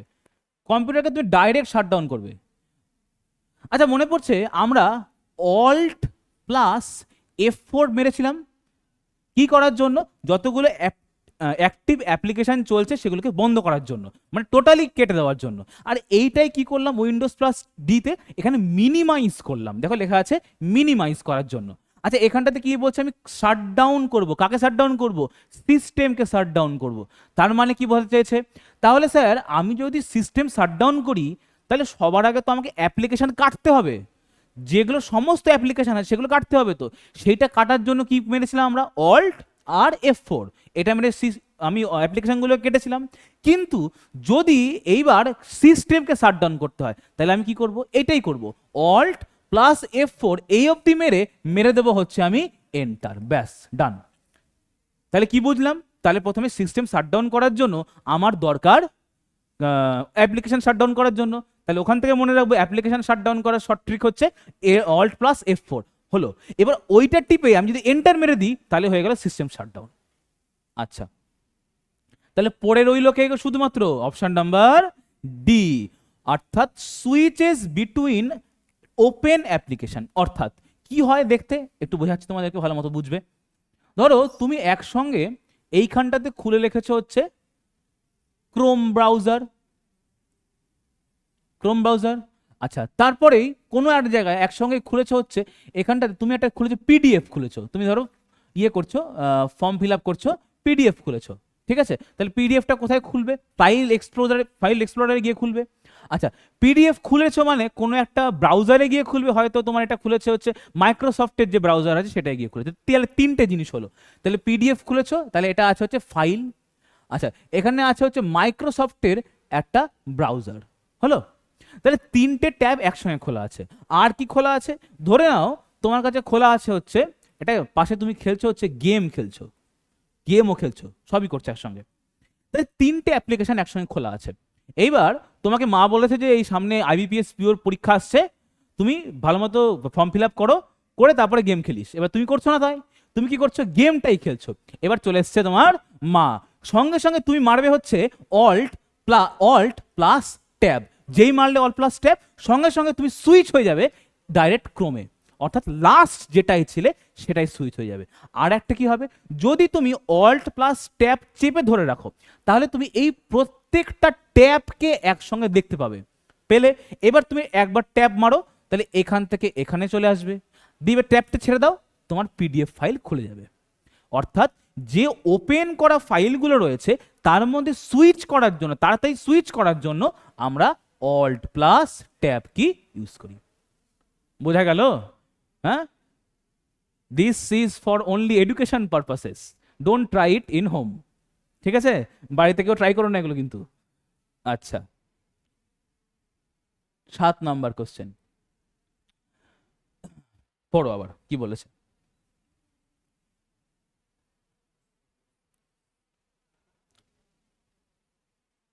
Which component of Windows OS allows user to modify system settings such as display resolution, sound preferences and user account? Display resolution তার মানে আমি ডিসপ্লেটাকে কতটা চকচকে দেখতে পাবো, ক্রিস্টাল ক্লিয়ার দেখতে পাবো কিনা, সেইটার জন্য সেটাকে আমি চেঞ্জ করব কোথা থেকে।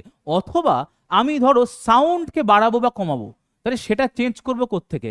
অথবা আমি যে পিসিতে লগ ইন করে আছি সেই তার সম্পর্কে, আমার সম্পর্কে, মানে ধরো আমি যে জিমেল অ্যাকাউন্ট দিয়ে লগ ইন করেছি, আমার যে পিসির যে মডেল নাম্বার, পিসির যে নাম্বার, সেই সমস্ত কিছু কোথায় লেখা থাকবে দেখবে।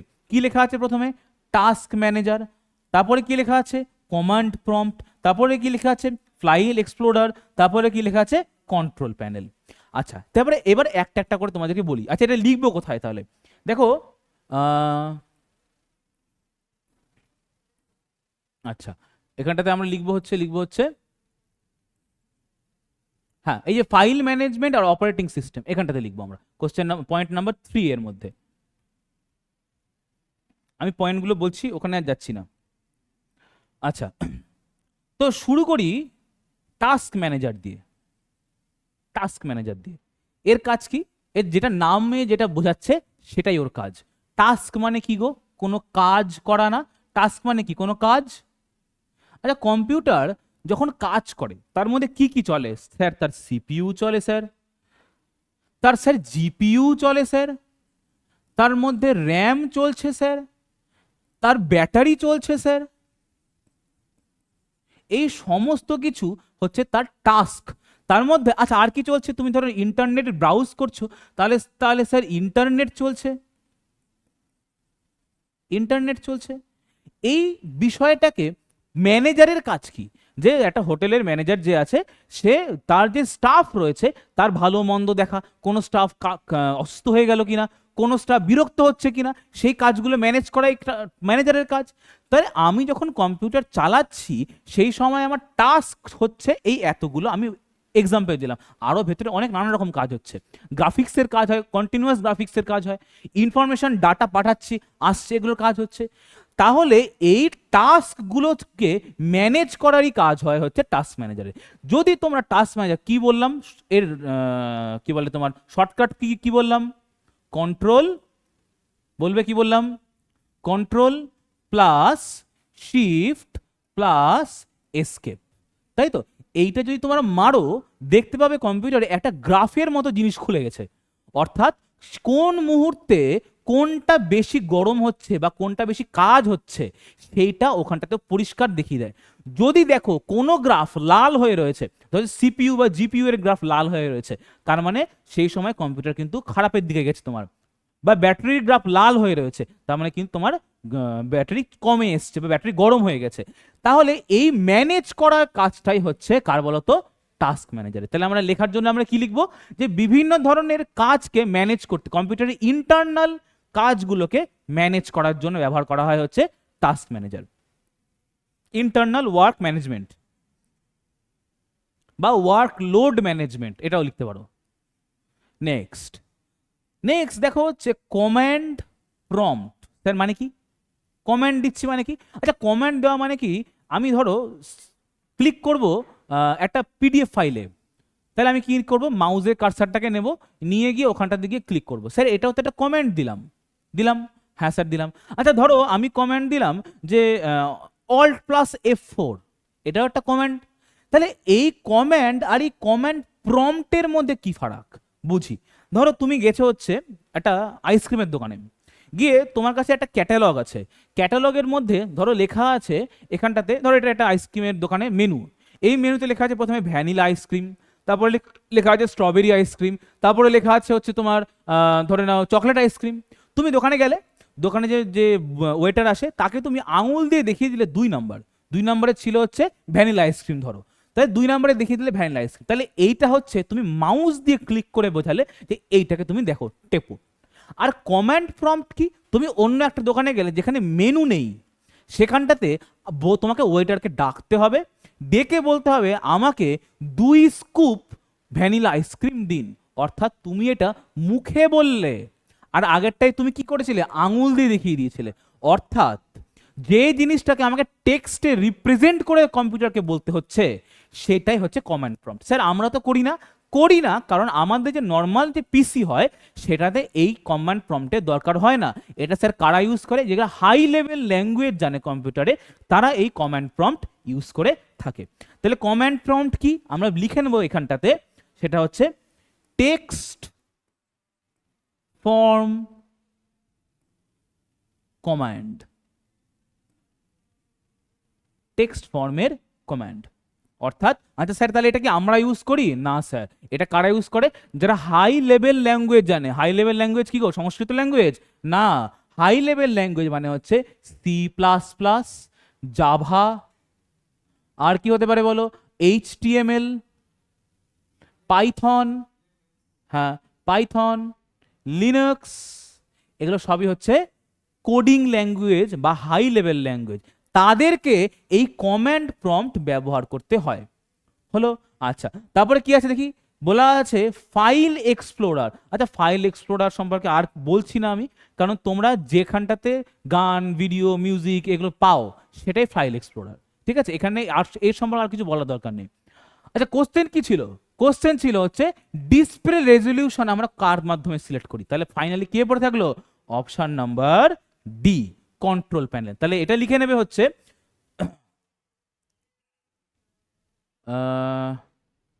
কোথায় লিখবে, কোথায় লিখবে, লেখো এটা হচ্ছে তোমাদের এই এই এই এই এই এই অপারেটিং সিস্টেমের মধ্যে লিখে নাও যে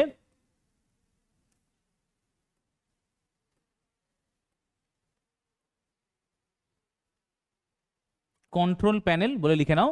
কি কাজ করে এখানটাতে পাওয়া যায় হচ্ছে ডিসপ্লে রেজলিউশন পাই আমরা, ইউজার অ্যাকাউন্ট পাই আমরা। আচ্ছা ইউজার অ্যাকাউন্ট মানে কি বললাম, যে আমার জিমেল আইডি, আমার তোমার হচ্ছে কম্পিউটারের যে আইডি, ঠিক আছে। আবার এরকমও হতে পারে যে ওখানটাতে ইন্টারনেট কানেকশন কার সঙ্গে ইন্টারনেট কানেকশন করা আছে, কোন কেবলের সাথে, কোন ওয়াইফাইয়ের সাথে, সেই তার ইনফরমেশন আমরা ওখানটাতে পাই। তো এইটাই হচ্ছে কি বলতো কন্ট্রোল প্যানেল। নেক্সট দেখি আমরা কি আছে এখানটাতে, 8 number question, which of the following memory types is also called solid state. দেখো এবার আমরা কিন্তু মেমোরির পোর্শনে ঢুকে গেছি। দেখো তোমাদের মেমোরি কত নাম্বার পয়েন্টে লিখিয়েছিলাম, আচ্ছা দেখে নেবে সেখানটাতে মেমোরির পোর্শনে 2 নাম্বারে লিখেছিলাম, সেই নাম্বারে এখানটাতে এই পয়েন্টগুলো ঢুকবে। আচ্ছা দেখো প্রথমত লেখা আছে হচ্ছে ক্যাশ মেমোরি, এটা উচ্চারণটা CACHE, ক্যাশ মেমোরি।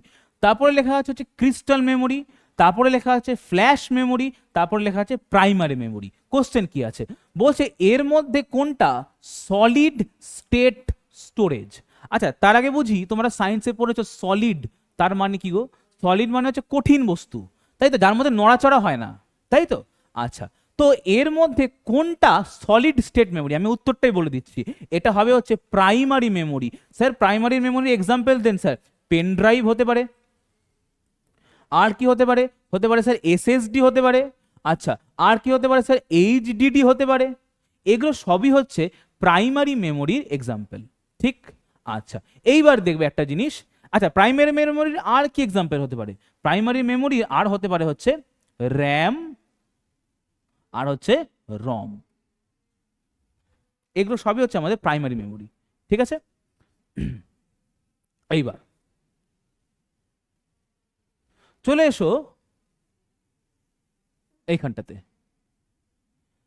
আচ্ছা মেমোরি সম্পর্কে বলা আছে, আমি তোমাদেরকে ক্যাশ মেমোরি সম্পর্কে একটুখানি বলবো। ক্যাশ মেমোরি কি জিনিস স্যার, ক্যাশ মেমোরি হচ্ছে থাকে, লিখে নেবে এটা, ক্যাশ মেমোরি কোথায় থাকে, ক্যাশ মেমোরি থাকে হচ্ছে সিপিইউ নাম শুনেছো? সিপিইউ, এই সিপিইউ আর এখানে থাকে হচ্ছে র্যাম, এর মাঝের জায়গাটায় থাকে হচ্ছে ক্যাশ মেমোরি। সিএম লিখে দিলাম, ক্যাশ মেমোরি। স্যার এর কাজ কি, থেকে কি কাজ করে? ক্যাশ মেমোরি হলো অত্যন্ত ফাস্ট একটা মেমোরি। কম্পিউটারের যেসব কাজ বারবার করতে হয় সেই সমস্ত কাজ এই ক্যাশ মেমোরিতে সেভ করা থাকে। অর্থাৎ তুমি ভেবে নাও তোমার কাছে একটা লাইব্রেরি আছে, সেই লাইব্রেরিতে বই আছে, তোমার কাছে সেই লাইব্রেরি থেকে কিছু বই তুমি নিয়ে এসছো তোমার কাছে, আর তোমার একটা টেবিল আছে, পড়ার টেবিল, সেই পড়ার টেবিল তোমার কাছে একটা নোটবুক আছে। তাহলে কি কি বললাম? একটা লাইব্রেরি, তোমার কাছে কিছু বই আছে যে লাইব্রেরি থেকে তুমি নিয়ে এসছো, আর আছে হচ্ছে তোমার কাছে একটা টেবিল, যে টেবিলে রাখা আছে একটা নোটবুক। আচ্ছা, তোমার পরীক্ষার আগের মোমেন্টে তুমি কোনটা পড়বে? লাইব্রেরি থেকে বই নিয়ে এসে পড়বে, নাকি তোমার নোটবুকে যে নোটসগুলো আছে সেটা একবার ঝালিয়ে নেবে? কোনটা সুবিধাজনক হবে তোমার কাছে? যে নোটবুকে যে নোটসগুলো রয়েছে সেটাকে ঝালিয়ে নেওয়া। ঠিক কম্পিউটারও এই একই কাজটা করে। ধরে নাও ওর সিপিইউ এর মধ্যে সমস্ত ডাটা স্টোর করা আছে লাইব্রেরির মতো, র্যামে আছে ওর দরকারি ডাটাগুলো, যেখানে ওই লাইব্রেরিতে তো অনেক বই আছে, তোমার দরকারের বইগুলো তুমি নিয়ে এসছো। আর ক্যাশ মেমোরি হলো সেইটা যেখান থেকে তোমার দরকারি জিনিসগুলো ওই বই থেকে তুলে তুলে তুমি কাগজে লিখে নিয়েছো। তাহলে পরীক্ষার আগে তুমি কাগজ উল্টে উল্টে দেখে নাও, তোমাকে আর বই খুঁজে পড়তে হচ্ছে না। তাহলে এই যে কাজটা তুমি বারবার করে করছো করছো, কম্পিউটারের কথা বলছি, সেই মেমোরিগুলো সেভ থাকে কোথায় বলো তো? ক্যাশ মেমোরিতে। বোঝা গেল? আচ্ছা, তারপরে স্যার ক্রিস্টাল মেমোরি কি জিনিস? আচ্ছা, এইটা একটু এখনকার কম্পিউটারে এগুলো ব্যবহার করা হয় না, আশা করি ভবিষ্যতে অনেক পরে হয়তো কয়েকশো বছর পর হয়তো ব্যবহার করা হবে। এইটা হচ্ছে ক্রিস্টাল মেমোরি। এটার কাজ কি? এর কাজ হচ্ছে বিষয়, ভালো জিনিস, এটা একটা নতুন আবিষ্কার হয়েছে। এখানটাতে ব্যবহার করা হয় হচ্ছে, যেরকম নাম বলা হচ্ছে ক্রিস্টাল, অর্থাৎ এখানে ব্যবহার করা হয়েছে কাঁচকে। স্যার কোন কাঁচ? কোয়ার্টজ কাঁচ, কোয়ার্টজ গ্লাস। এটা স্যার বৈশিষ্ট্য কি? স্যার নর্মাল জানলার কাঁচ দিয়ে হবে না কেন? এই কোয়ার্টজ কাঁচ প্রচন্ড হাই টেম্পারেচার সহ্য করতে পারে, প্রচন্ড হাই টেম্পারেচার সহ্য করতে পারে। তাহলে আমার মেমোরির মেন কাজ কি? যাতে আমার ডাটাগুলো সুরক্ষিত থাকে আজীবন। তাহলে এমন আমি জিনিসের মধ্যে স্টোর রাখবো যেটা হাই টেম্পারেচারেও, সুনামি চলে আসলো, পৃথিবী ধ্বংস হয়ে গেল, তাতেও যাতে নষ্ট না হয়। তাহলে সেই কারণে এই ক্রিস্টাল স্টোরেজে ইউজ করা হয় হচ্ছে কোয়ার্টজ গ্লাস। আর একটা বৈশিষ্ট্য আছে স্যার এর, আচ্ছা মনে করো দেখো তো, সিডি এর স্টোরেজ কতটুকু বলেছিলাম মাত্র আমরা? 700 MB বলেছিলাম না? আচ্ছা তুমি পেন ড্রাইভ ব্যবহার করো, হাইয়েস্ট কত জিবি পেন ড্রাইভ ব্যবহার করছো? ধরো না 5 TB ব্যবহার করেছো, হার্ড ড্রাইভ ব্যবহার করেছো 5 TB, পেন ড্রাইভ কত জিবির হয়? 16 GB, 64 GB, 1 TB। কিন্তু এই এক একটা এই সাইজের, তোমাকে যে সাইজ দেখাচ্ছি এক্স্যাক্টলি এই সাইজের একটা কাঁচে 160 TB অব্দি ডাটা স্টোর করা যায়। স্যার এত ডাটা যদি স্টোর করা যেত, তাহলে স্যার আমাদের কম্পিউটারে ব্যবহার করা হয় না কেন? তুমি ভাই কি করবে ওই কম্পিউটারে ওই অত ডাটা নিয়ে? আর কেন ব্যবহার করা হয় না? দাম প্রচুর। তাহলে স্যার ব্যবহার, আবিষ্কার হয়েছে এত স্টোরেজ, ব্যবহার কোথায় করা হয়? আচ্ছা বলো, মানব সভ্যতার সব থেকে বড় যে যে ডেটা সংরক্ষণ করা উচিত সেটা কি? আমাদের জিনের ডেটা না? মানব সভ্যতার যে জিন, তার ডেটা সেভ করে রাখা উচিত। এই জিনের ডেটা বা জিনোমের যে ডেটা, সেটাই স্টোর করা হয় হচ্ছে এই ক্রিস্টাল স্টোরেজে। তাহলে তোমার আমার কাজে লাগবে না এটা কোনো, এটা সায়েন্টিফিক কাজে লাগবে। তাহলে ক্রিস্টাল স্টোরেজ সময় বোঝা গেল? তাহলে বলো কি দিয়ে তৈরি? কাঁচ। কিরকম কাঁচ? কোয়ার্টজ গ্লাস দিয়ে তৈরি। তাহলে কেন স্যার কোয়ার্টজ গ্লাস? তার কারণ এটা প্রচুর হাই টেম্পারেচার সহ্য করতে পারে। এর মধ্যে কত টিবি ডাটা ধরতে পারে? 160 TB ডাটা ধরতে পারে। আর কি এর মধ্যে স্যার আমাদের নর্মাল কম্পিউটার ইউজ করা হয় না কেন? কারণ হাই প্রাইস, আর আমাদের ওই ডাটা দিয়ে কোনো কাজ নেই। স্যার কি তাহলে রাখা হয়? জিনোমের ডাটা রাখা হয়, হিউম্যান জিনোমের ডাটা রাখা হয়। আচ্ছা তারপর, আচ্ছা এরপরে কি আছে বলতো? Flash memory. Sir flash memory কি? ফ্ল্যাশ মেমোরি তুমি বলতে পারো এমন একটা টাইপের মেমোরি যেটা হচ্ছে খুব তাড়াতাড়ি নষ্ট হয়ে যায় বা ধরে রাখতে পারে না বেশিক্ষণ। যেমন হচ্ছে র্যাম, যেমন হচ্ছে ক্যাশ মেমোরি, যেমন হচ্ছে তোমার NVMe, নন ভোলাটাইল মেমোরি। তাহলে এগুলোই হয়ে গেল হচ্ছে তোমাদের ফ্ল্যাশ মেমোরি। ঠিক আছে? আচ্ছা এইবার তোমাদেরকে আমি মেমোরি সম্পর্কে আরেকটু তথ্য দেবো। মেমোরি, মেমোরি কোথায় গেল? Memory 2 number memory. আচ্ছা, মেমোরি দেখবে ভালো মতন। মেমোরিকে আমরা কয়েকটা ভাগে ভাগ করব, আর দেখব সেই কোন মেমোরি সব থেকে বেশি স্পিড হয়।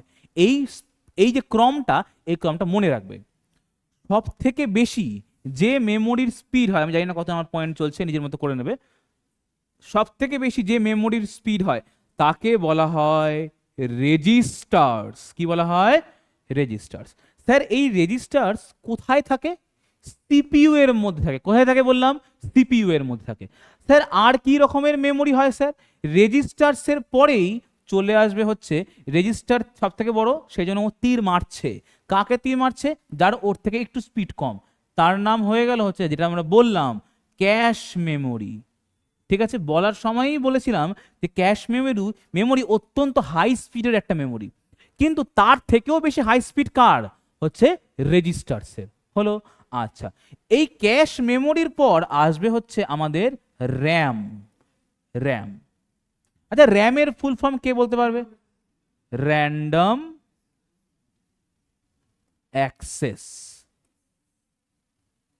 মেমোরি। ঠিক। আচ্ছা স্যার, এরপরে কে আসবে স্যার? র্যামের পরে আসবে হচ্ছে বিভিন্ন ধরনের স্টোরেজ ডিভাইসেস। যেমন আমরা বলতে পারি, স্টোরেজ ডিভাইস লেখা দাও ব্র্যাকেটে, আমি লিখছি এক্সাম্পল, স্টোরেজ ডিভাইস। যেমন বলতে পারি রম, যেমন বলতে পারি এসএসডি, যেমন বলতে পারি এইচডিডি, যেমন বলতে পারি পেন ড্রাইভ। হলো, এগুলো সবই হচ্ছে প্রাইমারি স্টোরেজ ডিভাইসের এক্সাম্পল, প্রাইমারি ডিভাইস বা স্টোরেজ ডিভাইসের এক্সাম্পল। আচ্ছা, এরপরেও আর কারোর হচ্ছে? আচ্ছা, তোমরা এটাকে আমি এদিকে সরিয়ে নিচ্ছি। আচ্ছা, তারপর এই স্টোরেজ ডিভাইসের থেকেও আর কারো স্পিড কম। এরপরে আসবে হচ্ছে আমাদের সিডি বা ডিভিডি। সিডি বা ডিভিডি। হলো। আচ্ছা স্যার, সব থেকে কম স্পিড কার, যেটা এখন আর ব্যবহার করা হয় না, সেটা হচ্ছে টেপ। টেপ, টেপ ক্যাসেট দেখেছো তোমরা? সেই টেপ ক্যাসেটের কথা বলা হচ্ছে। তাহলে সব থেকে বেশি স্পিড কার বললাম? রেজিস্টার্সে। তারপরে কার বললাম? Cache memory. তারপরে কার বললাম? র্যামের। তারপরে কার বললাম? প্রাইমারি মেমোরি বা স্টোরেজ ডিভাইস, এসএসডি, তোমার হচ্ছে তারপরে এইচডিডি, পেন ড্রাইভ, এগুলো। তারপরে কার বললাম? সিডি বা ডিভিডি। আর সব থেকে কম কার? টেপের। ঠিক আছে, হ্যাঁ, ক্যাসেট। ক্যাসেট এরকম চৌকো চৌকো ক্যাসেট পাওয়া যায়, সেই ক্যাসেটগুলোকে বলা হচ্ছে টেপ ক্যাসেট। হ্যাঁ, আচ্ছা,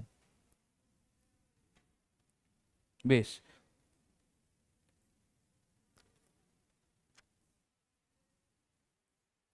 আচ্ছা, চলে আসে এখানটাতে। Which type of memory is non volatile? আচ্ছা, এইবার ভোলাটাইল আর নন ভোলাটাইল তোমাদের খুব গোলায়, দেখবে ভালো মতো। আমি লিখছি এখানটাতে নন ভোলাটাইল আগে, ভোলাটাইল। আর একটা লিখছি হচ্ছে ভোলাটাইল। এটাও হবে হচ্ছে মেমোরির আন্ডারে পয়েন্ট। ঠিক আছে, প্রথমে বলি ভোলাটাইল কারা। ভোলা শব্দটার মধ্যে কি আছে? ভুলে যাওয়া, ভুলে যাওয়া ভাব আছে না একটা? ভুলে যাচ্ছি স্যার। কি ভুলে যাচ্ছি? আমি স্যার ইনফরমেশন ভুলে যাচ্ছি। তাহলে কম্পিউটারের ক্ষেত্রে ইনফরমেশন স্টোর করার কাজ কারা করে? রেজিস্টার্স করে, তারপর ক্যাশ মেমোরি করে, তারপর র্যাম করে, রম করে। এরা সবাই তো মেমোরির কাজ করে, মানে ইনফরমেশন ধরে রাখার কাজ করে। আর ভোলাটাইল মানে কি বললাম? সবাই যারা ভুলে যাচ্ছে। স্যার কেমন করে ভুলতে পারে এরা? মনে রাখবো, এই মেমোরিগুলোর মধ্যে যারা ইলেকট্রিক সাপ্লাই ছাড়া কাজ করতে পারে না। কোন সাপ্লাই বললাম বলো? ইলেকট্রিক সাপ্লাই ছাড়া। আচ্ছা, তুমি ইলেকট্রিক চালালে প্রথমে কি সিপিইউ চলবে না? আচ্ছা, সিপিইউ এর মধ্যেই থাকে কে বলতো? রেজিস্টার্স। বললাম না একটু আগে, রেজিস্টার্স থাকে সিপিইউ এর মধ্যেই। সিপিইউ এর একদম পাশেই লাগানো থাকে হচ্ছে রেজিস্টার্স। তাহলে আমি যেই সিপিইউ চালালাম তার সঙ্গে সঙ্গে কে চললো? রেজিস্টার্সও চললো। কি করে চললো স্যার? কারণ চালালাম আমি ওখানটাতে সুইচ। তাহলে যে জিনিসটা বিদ্যুতের সাহায্য ছাড়া চলতেই পারে না, তাকেই বলবো আমরা হচ্ছে ভোলাটাইল মেমোরি। বিদ্যুতের সাহায্যে যে মেমোরি চলছে, অর্থাৎ যদি আবার সুইচ বন্ধ করে দিই সাথে সাথে ও সব কিছু আবার কি হবে, ভুলে যাবে। তাহলে স্যার আপনি বলছেন সিপিইউ এর আশেপাশে আছে, তাহলে 1 নম্বরে কে বসবে বলো তো? রেজিস্টার্স বসবে। তারপর আর কে বসবে রেজিস্টারের পর? স্যার ক্যাশ মেমোরি বসবে, ক্যাশ মেমোরি বসবে। আচ্ছা, আর কি বসবে স্যার? আর বসবে হচ্ছে র্যাম বসবে, না র্যাম বসবে, হলো? আচ্ছা, এই সবগুলো হয়ে গেল হচ্ছে ভোলাটাইল মেমোরির মধ্যে, অর্থাৎ এরা না সব ভুলে ভুলে যায়। কেমন করে ভুলে যায়? যেই তুমি সুইচ অফ করে দেবে সাথে সাথে এরা কম্পিউটার থেকে সব মেমোরি ডিলিট করে দেবে। আবার যখন তুমি সুইচ অন করবে, কোনো কিছু কাজ দেবে, ওই টাইম পিরিয়ডের জন্য ও মেমোরিকে ধরে রাখবে। যদি হঠাৎ করে আবার সুইচ অফ করে দাও, ও সব মেমোরি ছেড়ে দেবে। আচ্ছা, আর একটা লিখে নাও, সেটা হচ্ছে সিমস। এটা আমি পরে বলছি সিমস সম্পর্কে কি আছে এটা, ঠিক আছে? এই সিমস, এই চারটে হচ্ছে তোমার ভোলাটাইল মেমোরির মধ্যে। স্যার নন ভোলাটাইল মেমোরির মধ্যে কারা কারা পড়বে? প্রথমত পড়বে হচ্ছে রম, ঠিক আছে? এর মধ্যে স্যার কি স্টোর করা থাকে স্যার? বায়োস সেটিং স্টোর করা থাকে। কি স্টোর করা থাকে বললাম? Bias setting. স্যার এই বায়োস সেটিং কি? কোনো কম্পিউটারকে অন হতে গেলে বুট হওয়ার জন্য যে নির্দেশাবলী থাকে, সেই নির্দেশাবলীকে বলা হয় হচ্ছে বায়োস সেটিংস। তাহলে বলো, ও যদি আমি অফ করেও দিই বা অন করে দিই, আমার যদি এই রম যদি ভুলে যায়, তাহলে কম্পিউটারকে আর বুট হতে পারবে? পারবে না। কিন্তু যার মধ্যে বায়োস সেটিং সেভ করা আছে সে কিন্তু ভুলে গেলে হবে না, তাহলে কম্পিউটারই আর অন হবে না। স্যার আর কয়েকটা সহজ এক্সাম্পল বলুন। যেমন পেন ড্রাইভ। দেখো পেন ড্রাইভের মধ্যে তুমি যদি পেন ড্রাইভ যখন যখন সিপিইউ এর মধ্যে কানেক্ট করো, তখন ওখান থেকে ডাটা অ্যাক্সেস করতে পারি। আবার যদি সিপিইউ থেকে খুলে নি, ডাটা কি হারিয়ে যায়? না তো। তাহলে সেটা হচ্ছে, তাহলে ও কি ডাটা ভুলে যায়? ভুলে না, তাহলে আমরা বলবো ওটাকে নন ভোলাটাইল। আর চিপসেট থাকে। আর এখানটাতে কি হচ্ছে বলতো? ভোলাটাইল মানে হচ্ছে কি বললাম? যারা হচ্ছে ভুলে যায়। কখন ভুলে যাবে? যেই সুইচ অফ করে দেবো সব ভুলে গেল। আচ্ছা, তাহলে এখানে কি আছে? Which type of the memory is non volatile and is used to store essential system instruction in a computer. আচ্ছা, তাহলে বলো এখানটাতে কোনটা হবে? কোনটা হবে বলো? নন ভোলাটাইলের মধ্যে কোনটা হবে? তাহলে ক্যাশ মেমোরি হবে না স্যার? র্যাম হবে না স্যার? রেজিস্টার্স হবে না স্যার? নন ভোলাটাইল কোনটা হবে? রম হবে। হয়ে গেল। আচ্ছা, তাহলে প্রচুর কিছু পড়িয়ে নিয়েছি কিন্তু এখান থেকে, যা যা কোশ্চেন নেই তার তার তার বাইরেও পড়িয়ে দিয়েছি। নেক্সট কোশ্চেন দেখি। আচ্ছা, হোয়াট ইজ পিসিবি মিনস? আচ্ছা, সবার আগে তোমরা একটা পিসিবির ছবি দেখো, রেখেছিলাম মনে হচ্ছে, হ্যাঁ তোমরা এইবার চিনতে পেরেছো এটা কি জিনিস। কোথায় থাকে স্যার? রিমোটে থাকে স্যার। স্যার মোবাইল যদি আমরা খুলি, মোবাইলের এখন সবুজ রঙের জিনিস বেরায়। স্যার যদি আমরা এলসিডি স্ক্রিন খুলি, তাহলে স্যার এরকম একটা সবুজ রঙের জিনিস বেরায়। এইটাই হচ্ছে বলা হয় হচ্ছে পিসিবি। স্যার এর ফুল ফর্ম কি স্যার? এর ফুল ফর্ম হচ্ছে option number A, printed circuit board. কি নাম বললাম বলো? পিসিবির full form printed circuit board. Sir এটা কোথায় লিখবো? আচ্ছা, আমি বলে দিচ্ছি কোথায় লিখবে। এটা লিখে নাও একদম 1 নম্বরে, দেখো লেখা আছে অপারেটিং সিস্টেম, না 1 নম্বরে কি ছিল?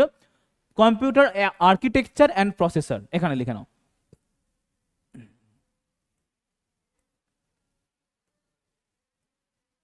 এই হচ্ছে আমার পিসিবি। আচ্ছা, দেখবে এবার ভালো মতো। স্যার পিসিবির কাজটা কি? আচ্ছা, আমরা আগে ধরো এখানে একটা ব্যাটারি লাগানো আছে, এটা হচ্ছে প্লাস সাইন, এখানে মাইনাস সাইন দিয়ে, এখানটাতে একটা বাল্ব লাগানো আছে যেটা স্যার আলো হচ্ছে। তাহলে আমরা এখানটাতে কি ইউজ করলাম গো? তার ইউজ করলাম না? কিসের জন্য? যাতে ইলেকট্রিক সাপ্লাই যায়। কিন্তু কম্পিউটারের মধ্যে কত কিছু কাজ হয় বলো তো। তার জন্য যদি আমরা তার ব্যবহার করি, তাহলে ভেতরে সব জটলা বা কি একদম খিচড়ি হয়ে যাবে, তাই নাকি? তাহলে তাহলে স্যার এই ইলেকট্রিকগুলো ট্রান্সফার হয় কেমন করে? দেখি ছবিতে এখানে কি আছে। দেখো এখানটাতে ছবির মধ্যে কয়েকটা এরকম রাস্তা বানানো আছে, দেখতে পাচ্ছ? জিপিএস রুটের মতো এখানে একটা রাস্তা আছে। স্যার দেখো তো এইখানটাতে এটা কানেক্ট করা আছে, কানেক্ট করে আবার রাস্তা করা আছে। এইটা হয়ে গেল কপারের তৈরি বা তামার তৈরি রাস্তা। আচ্ছা, তার যে সেই তার কি দিয়ে তৈরি হয়? কপার দিয়েই তৈরি হয় না? সেই তার ব্যবহার না করে আমরা যদি একটা জিপিএস এর মতো রাস্তা বানিয়ে দিই, যেটা তৈরি হবে হচ্ছে তা সেই কপার দিয়ে, তাহলে ইনফরমেশন ট্রান্সফার হতে সুবিধা হবে, ভেতরে আর জটলা পাকিয়ে থাকবে না। তাই এই টেকনোলজিটাই ইউজ করা হয় বলে এটাকে বলা হয় হচ্ছে প্রিন্টেড সার্কিট বোর্ড। স্যার আপনি বললেন এটা সবুজ রঙের হয়, স্যার কেন সবুজ রঙের হয় এটা কোশ্চেন এসছে। এর কারণ হচ্ছে এর উপর একটা প্রলেপ দেওয়া থাকে, একটা জিনিসের প্রলেপ দেওয়া থাকে, সেই প্রলেপটার নাম পরীক্ষায় এসছে, তার নাম হচ্ছে সোল্ডার মাস্ক। স্যার এই সোল্ডার মাস্কের জন্যই পিসিবির কালার ইউজুয়ালি গ্রিন কালারের হয়। স্যার কেন দেওয়া হচ্ছে স্যার এই কাটা, কি দরকার ছিল, না এমনি রাখলেই তো হতো। আচ্ছা তার থাকলে বিদ্যুৎ যাবে, বিদ্যুৎ গেলে বাই চান্স শর্ট সার্কিট হতে পারে, এই শর্ট সার্কিটটাকে এড়ানোর জন্যই এই সোল্ডার মাস্কের প্রলেপ দেওয়া হয়। তাহলে কি কারণে দেওয়া হয় বললাম, শর্ট সার্কিট এড়ানোর জন্য। কিসের প্রলেপ দেওয়া হয় বললাম, সোল্ডার মাস্কের প্রলেপ দেওয়া হয়। কোথায় দেওয়া হয়, এই পিসিবির ওপরে। কি কালারের হয়, সবুজ কালারের হয়। আর পিসিবি থেকে কোনো কোশ্চেন আসতে পারে না, আসলে তখন দেখা যাবে কি আসবে, এর বাইরে কোনো কোশ্চেন আসতে পারে না পিসিবি থেকে। হয়েছে? আচ্ছা চলো নেক্সট দেখি এবার।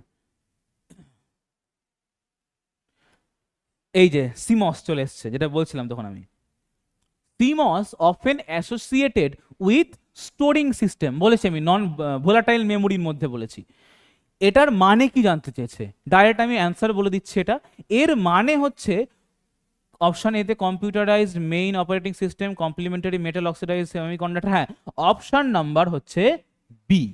স্যার এটা কি জিনিস সিমস, আগে ছবি দেখি। আচ্ছা এই হচ্ছে আমার সিমসের ছবি, কার কথা বলছে বলতো, এই যে এই ব্যাটারির মতো জিনিসটাকে, এটা ব্যাটারিতে অ্যাকচুয়ালি, ঠিক আছে, এই হচ্ছে সিমসের ছবি। স্যার এই সিমসের কাজ কি, কেন দরকার আমার কম্পিউটারে?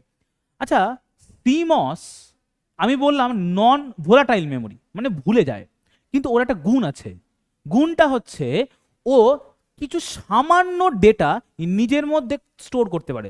স্যার আপনি বললেন ভোলাটাইল মেমোরি বিদ্যুৎ ছাড়া ডাটা স্টোর করতে পারে না, আবার কি করে কম্পিউটারে ডাটা স্টোর করে রাখছে? আচ্ছা আমি যে ছবিটা দেখালাম সেই ছবিটা কার ছবি ছিল, কার ছবি বলেছে, এটা একটা ব্যাটারির ছবি বলেছি না, ব্যাটারির ছবি বলেছি না, হ্যাঁ। এই যখন কম্পিউটার অন থাকে এই ব্যাটারিটা নিজের মধ্যে অল্প অল্প অল্প অল্প করে চার্জ স্টোর করতে পারে, করে নিজের মধ্যে কিছু পরিমাণ চার্জ রেখে দেয়। এইবার এই চার্জটাই ইউজ করে হচ্ছে ও মেমোরি সেভ করতে। স্যার কিরকম মেমোরি, কম্পিউটার তো বন্ধ আছে, এখন কিরকম মেমোরি? আচ্ছা কম্পিউটার ধরো তুমি বন্ধ করলে, কম্পিউটার তুমি বন্ধ করলে, দেখা গেল আজকে কত তারিখ, ধরো আজকে যে তারিখই হোক না কেন, ধরে নিলাম 5ই আগস্ট আজকের তারিখ 2026। আচ্ছা ডেট দেখায় না নিচে, ধরো ডেট দেখাচ্ছে হচ্ছে 11:58 AM, এটা দেখাচ্ছে ডেট। তুমি একদিন পর ওপেন করলে, একদিন পর ওপেন করলে, তাহলে এখানে কি ডেটটা 5ই আগস্ট থাকবে? তাহলে এটা চেঞ্জ হয়ে যাচ্ছে না? অর্থাৎ আমি যে একদিন পর এই কম্পিউটারটাকে ওপেন করেছিলাম, লাস্ট কম্পিউটার ওপেন করেছিলাম 2026 সালের 5ই আগস্ট, তারপর এতটা সময় চলে গেছে যে এই ডেটাটা স্টোর করে রাখে হচ্ছে এই সিমস। অর্থাৎ কম্পিউটারে যদি ল্যাগিং না হয় ডেট এবং টাইম নিয়ে, সেইটা ফিক্স করে হচ্ছে সিমস। তাহলে সিমস কিন্তু নন ভোলাটাইল মেমোরি, কিন্তু ওর মধ্যে একটা থাকে হচ্ছে ব্যাটারি, যেই ব্যাটারিটা ধীরে ধীরে ধীরে ধীরে তোমার কারেন্ট থেকে নিজেকে চার্জ আপ করতে থাকে, যাতে পরের ওই মেমোরিটাকে স্টোর করে রাখতে পারে। স্যার অনেক সময় দেখবে যে কম্পিউটার অনেক দিন পর চালিয়েছো, তোমার ডেট টাইম ভুলভাল দেখাচ্ছে, তার মানে কি হয়েছে, দোকানে নিয়ে যাবে, তোমার 1000-2000 টাকা নিয়ে নেবে, কিচ্ছু না, মাদারবোর্ড খুলবে, খুলে এখানটা থেকে ওই ব্যাটারিটা দেখবে খুব সহজে খুলে নেওয়া যায়, দোকান থেকে ওই ব্যাটারি কিনতে পাওয়া যায়, কিনে এনে লাগিয়ে দেবে, আবার সব ঠিক হয়ে যাবে। এইটুকুই কাজ, ঠিক আছে, ব্যাস। তাহলে এই হয়ে গেল আমার হচ্ছে সিমস। আচ্ছা এটা হয়ে গেল, কিন্তু মেমোরির পার্টের মধ্যে লেখা থাকবে যেটা আগেরটা। Which of the following abbreviation represent a volatile memory technology commonly used for the primary working memory in a personal computer? আচ্ছা কি বলেছে, প্রথমত কি বলেছে, ভোলাটাইল না নন ভোলাটাইল? ভোলাটাইল বলেছে, অর্থাৎ যে ভুলে যায়, তাই না গো, যে ভুলে যায়। আচ্ছা তার মানে এখানটাতে না, আরো কি বলেছে, আমার প্রাইমারি ওয়ার্কিং এর জন্য, মানে মেন কাজের জন্য যেটা ব্যবহার করা হয়। দেখবে আচ্ছা আমার মেন কাজ কি টাইম দেখা, মেন কাজ কি কম্পিউটারের মধ্যে টাইম দেখা? না নিশ্চয়ই। তাহলে প্রাইমারি মেমোরির কাজ তো সিমস করবে না। আচ্ছা, এনভিএমই একটু আগে আমি ফুল ফর্ম বলেছিলাম নন ভোলাটাইল মেমোরি, কিন্তু আমার চেয়েছে কোনটা গো? ভোলাটাইল মেমোরি সম্পর্কে চেয়েছে না? আচ্ছা, এইবার পড়ে থাকলো কে? এস র্যাম আর ডি র্যাম। এইবার এই দুটোর মধ্যে কোনটা হবে? দেখো আগে পার্থক্য বুঝবে। এস র্যাম মানে কি? এস র্যাম মানে হচ্ছে স্ট্যাটিক র্যাম। এস র্যাম মানে হচ্ছে স্ট্যাটিক র্যাম। আর ডি র্যাম মানে হচ্ছে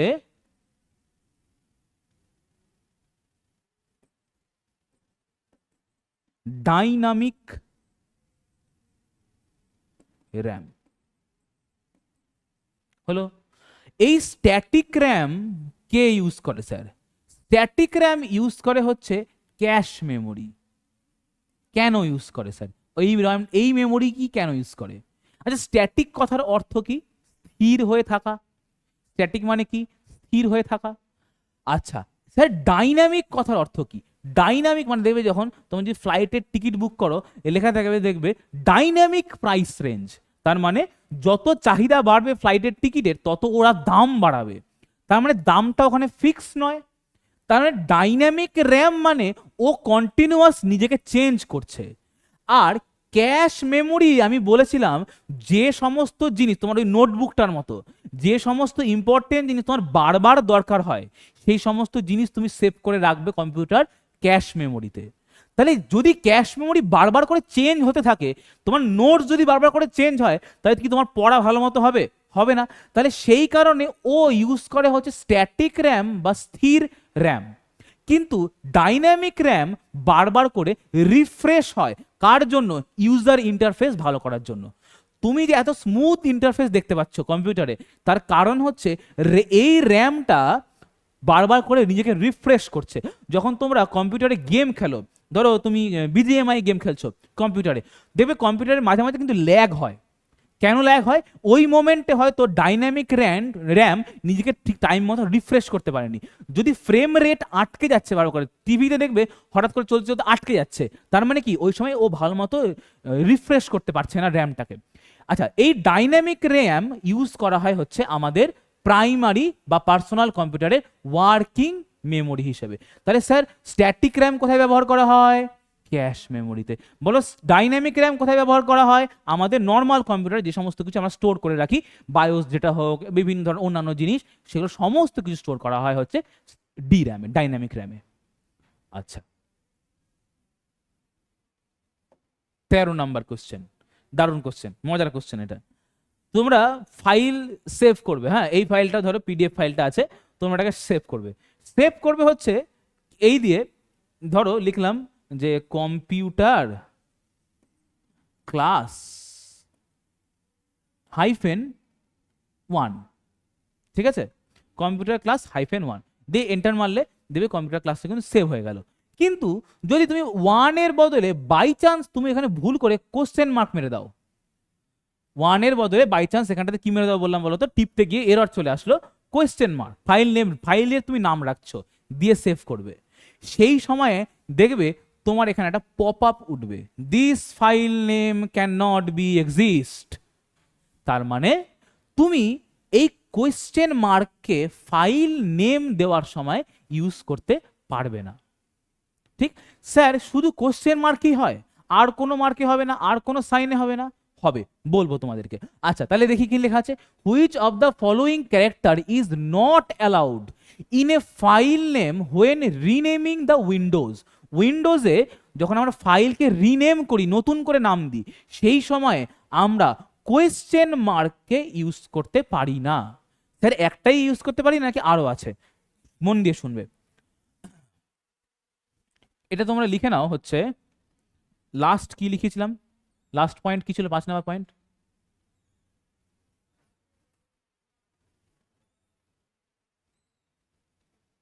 ডাটা রিপ্রেজেন্টিং এন্ড কোডিং। হ্যাঁ, এখানটাতে লিখে নেবে, বা ফাইলের মধ্যে লিখতে পারো, যা খুশি। আচ্ছা মন দিয়ে শুনবে এবার। ফাইল রিনেমিং এর সময় তুমি আর যা কিছু ইউজ করে নাও, তুমি ইউজ করবে না 9টা ক্যারেক্টার। কটা ক্যারেক্টার বললাম? 9টা ক্যারেক্টার। কটা ক্যারেক্টার? 9টা ক্যারেক্টার ইউজ করা যাবে না। ভেরি ইম্পর্টেন্ট, এখানে কোশ্চেন মার্ক দিয়ে দিয়েছে, পরীক্ষায় এই 9টার মধ্যে যে কোনো কিছু আসতে পারে। 9টা কি কি স্যার? আমি প্রত্যেকটার সাইন আঁকবো, একে একে তার পাশে নাম লিখবো। প্রথমেরটার নাম আমি অলরেডি বলে দিয়েছি, এইটা কি নাম কার মনে আছে? কি স্ল্যাশ? Forward slash. কি স্ল্যাশ বলো? ফরওয়ার্ড স্ল্যাশ লিখে নেবে,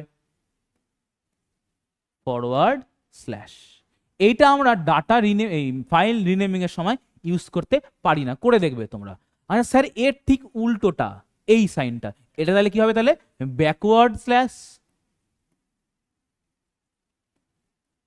হয়েছে। আচ্ছা স্যার আর কি স্যার? এই স্যার এই চিহ্নটার নাম জানো? হ্যাঁ, কম্পিউটারে এর নাম হচ্ছে কোলন। কোলন, হ্যাঁ। আচ্ছা আচ্ছা, তারপরে এই সাইনটা কি নাম বলো? এটার নাম স্টার বা অ্যাস্টেরিক্স হয়েছে। তাহলে কটা হলো? 1 2 3 4। আচ্ছা, তারপরে কোশ্চেন মার্ক কেউ লিখে নাও, কোশ্চেন মার্ক কেউ ইউজ করতে পারো না।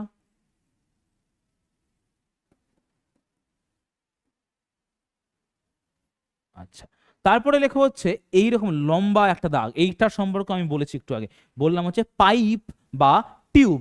লেখা নাও এই দাগটা, এই দাগটা হচ্ছে পাইপ বা টিউব। কটা হয়েছে? 1 2 3 4 5 6। আচ্ছা, এইবার লিখে নেওয়া হচ্ছে এই সাইনটা, কি নাম বলো এর? Greater than sign. তাহলে লেখো, এটাও এটাও ইউজ করা যাবে না। আর কি ইউজ করা যাবে না? এর উল্টোটা স্যার লেস দ্যান সাইন।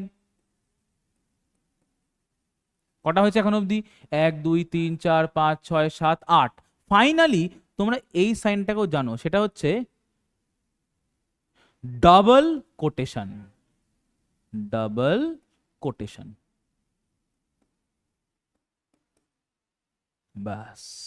এই 9টার মধ্যে ঘুরিয়ে ফিরিয়ে যা কোশ্চেন দেবে তোমাদের এবার পারা উচিত। তাহলে আবার বলছি, না দেখে বলবে সকলে। প্রথমে হচ্ছে forward slash, backward slash, colon, question mark, Asterix, pipe, greater than, less than, question mark, double quotation. হয়ে গেছে সবগুলো? কোনো কোনো মিস করলাম আমি? আশা করি করিনি। কোশ্চেন মার্ক দুবার বলছি। আচ্ছা আমি গুনছি এবার। Forward slash, backward slash, colon, Asterix, question mark, pipe, greater than, less than, double quotation. হয়ে গেছে 9টা? গুড। বেশ। Which of the following method is the easiest way to sort file? আগে ছবি দেখো। দেখো এটা হচ্ছে আমার কম্পিউটারের file manager, file explorer open করেছি। ঠিক আছে, ওপেন করার পর দেখো এখানে অনেক কিছু লেখা আছে, অনেক ফাইল আছে। আছে লেখা? দেখো এখানে লেখা আছে what is the name full form of CD command, MCQ, আবার এমসিকিউ, এরকম অনেক অনেক অনেক অনেক অনেক কিছু লেখা আছে। এইবার এইটাকে আমি সাজাবো হচ্ছে অ্যালফাবেটিক্যালি। অ্যালফাবেটিক্যালি মানে প্রথমে আমার এ দিয়ে যাদের নাম হবে তাদেরটা প্রথমে থাকবে, তারপরে বি দিয়ে, তারপরে সি দিয়ে। এইটা করার জন্য আমার শর্টকাট মেথড, সব থেকে শর্টেস্ট মেথড কি কি আছে দেখো, লেখা আছে drag files into alphabetical order. মানে প্রত্যেকটা ফাইলকে সাজাও একটা একটা করে, গুছিয়ে গুছিয়ে নিজে নিজে। তাই এটা শর্ট মেথড হতে পারে কখনো? স্যার এটা তো হতেই পারে না। আচ্ছা, তারপরে কি লেখা আছে? Click the name column header in the file explorer. দেখছি একটু পরে। আচ্ছা, use the control plus S shortcut. চলে যাও শর্টকাটের পেজে, লেখো কন্ট্রোল প্লাস এস মানে হচ্ছে save the project. Save project.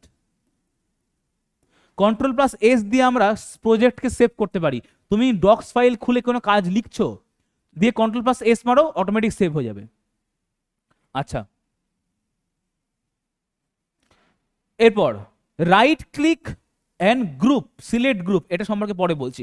এইটার উত্তর হবে হচ্ছে অপশন নাম্বার বি। আগে অপশনটা একবার পড়ি, তারপরে দেখাচ্ছি কি জিনিস। Click the name column header, click the name column header in the file explorer. দেখো তো এখানে ফাইল এক্সপ্লোরারে একটা জিনিস লেখা আছে, এই দেখো নেম লেখা আছে। হ্যাঁ, যেই তুমি এই নেম কলামে টিপবে, সাথে সাথে এটা চেঞ্জ হয়ে এ, এ দিয়ে যেটা শুরু সেটা আগে চলে আসবে। ঠিক আছে, তাহলে তোমাকে কোনো ড্র্যাগ অ্যান্ড ড্রপ করার দরকার নেই। আচ্ছা, আর একটা পয়েন্ট ছিল না এখানটাতে, অপশন নাম্বার ডিতে, যে right click and select the group by name. এইটা আমি তোমাকে একটু বলবো।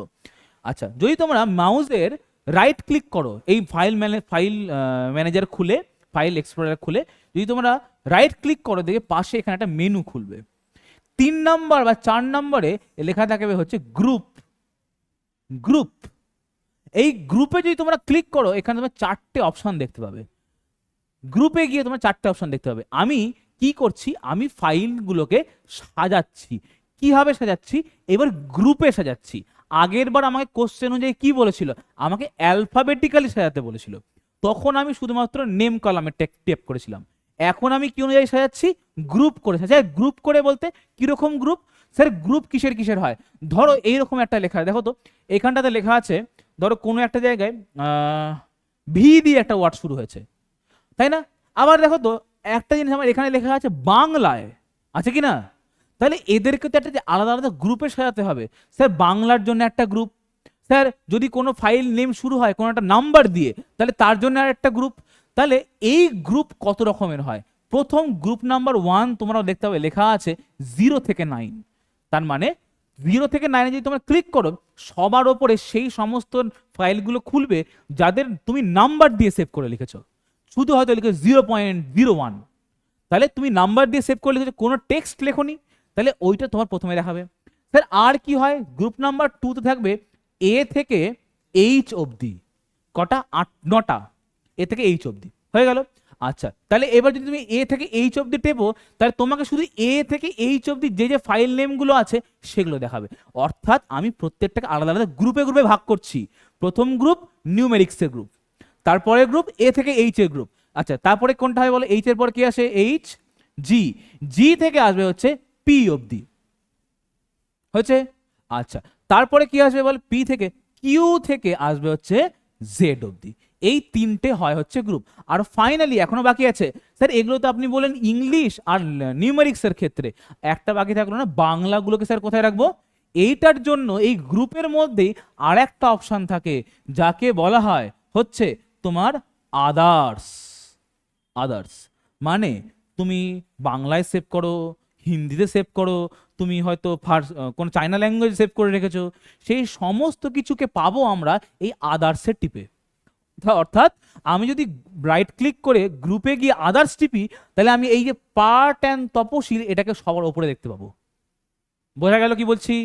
এই হচ্ছে ফাইল গ্রুপিং। আচ্ছা, তারপরে দেখি কি লেখা আছে। which of the following is an incorrect statement about cache memory? Cache memory সম্পর্কে কোনটা ইনকারেক্ট, ক্যাশ মেমোরি সম্পর্কে আমি বলেছি, আগে অপশনগুলো ভালো মতো পড়ো।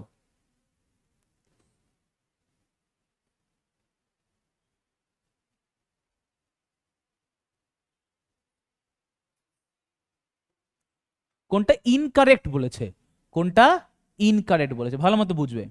কি লেখা আছে অপশন নাম্বার ডি তে, তাকাও দেখি। Cache memory stores frequently accessed data.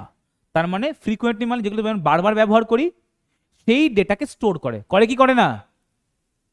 Cache memory, আমরা ওই যে বললাম নোটবুকের কথাটা, তাহলে cache memory sir fixed frequently use data store করে রাখে, ঠিক। চলো সিতে পড়ি, কি আছে, ক্যাশ মেমোরি ইজ ফাস্টার, একদম ফাস্টার। প্রথমে ছিল রেজিস্টার, তারপরে ছিল কে ফাস্ট ক্যাশ, তারপরে ছিল কে র্যাম, তারপরে ছিল কে রম। তাহলে আমরা মেইন মেমোরির থেকে ক্যাশ মেমোরি ফাস্ট, তাহলে স্যার এটাও স্যার ঠিক আছে, এটাও স্যার ঠিক আছে। চলো দেখি তারপরে বিতে কি বলেছে, cache memory located close to the or inside the CPU, এইটাও ঠিক আছে, এটা ক্যাশ মেমোরি একদম সিপিইউ এর সঙ্গে লাগানো থাকে। তাহলে পড়ে রইল কোনটা, এটা কি স্যার সেকেন্ডারি স্টোরেজ নাকি? সেকেন্ডারি স্টোরেজ কারা হয়, পেন ড্রাইভ হয়, এইচডিডি হয়, এরা হয়তো সেকেন্ডারি স্টোরেজ। তাহলে অপশন নাম্বার এ হয়ে গেল তোমার আনসার। বোঝা গেল? বোঝা গেল, বেশ। নেক্সট যাই আমরা, 16 নম্বর কোশ্চেন, বিশাল বড় কোশ্চেন, পড়ো দেখি। In the architecture of central processing unit অর্থাৎ CPU, which statement accurately distinguish the function of arithmetic logical unit from the control unit? কিচ্ছু এই সম্পর্কে জানি আমরা? arithmetic logical unit কি জিনিস, control unit কি জিনিস জানি আমরা? জানি না। আগে আমি তোমাকে ওই সম্পর্কে পড়াবো। আচ্ছা, এটা লিখে নেবে হচ্ছে প্রথম পয়েন্ট, দেখো লেখা আছে কম্পিউটারের আর্কিটেকচার, সেখানটাতে লিখবে। অনেক কিছু বলবো, মন দিয়ে লিখবে।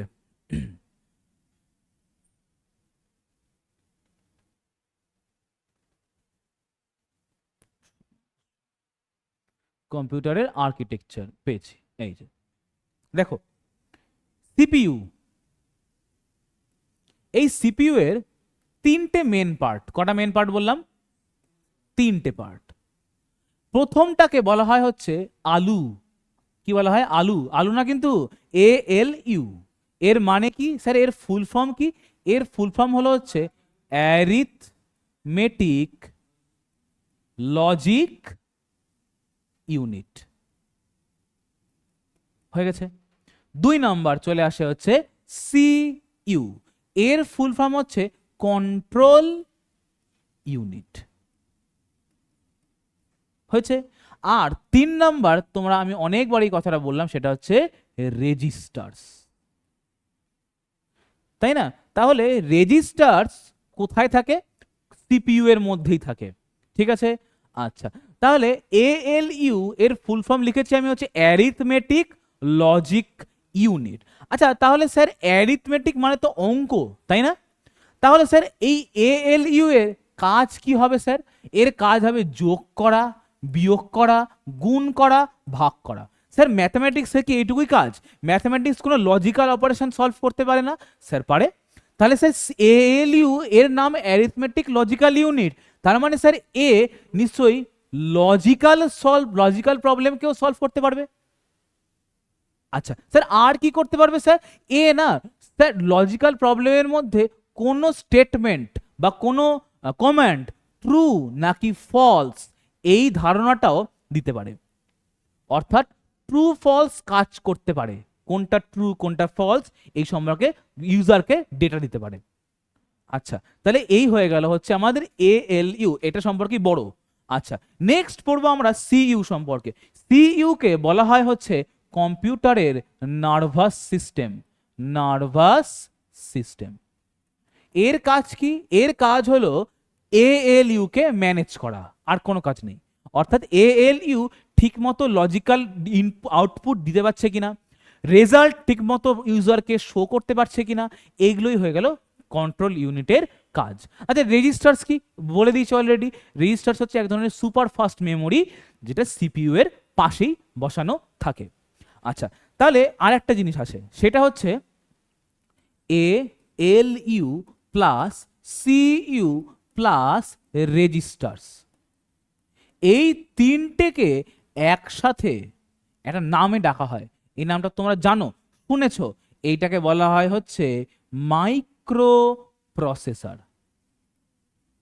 মাইক্রো প্রসেসর অর্থাৎ তোমাদের ফোনে, টিভিতে, ল্যাপটপে, কম্পিউটারে, ক্যামেরাতে যে মাইক্রো প্রসেসর লাগানো আছে, সেটাই হচ্ছে এই ALU প্লাস CU প্লাস হচ্ছে কি বলতো রেজিস্টার্স। বোঝা গেছে? আচ্ছা স্যার, এই যে জিনিসটা, এটা একটা মডেল, তো এটা একটা কম্পিউটারের মডেলের পার্ট। তাহলে এই মডেলটাকে কে প্রথম ডিসকভার করেছিলেন? এটাকে আমরা মডেল না বলে আমরা বলবো এটাকে আর্কিটেকচার। কি বলবো এটাকে আমরা? আর্কিটেকচার। তাহলে এই আর্কিটেকচারটার নাম হলো নিউম্যান আর্কিটেকচার।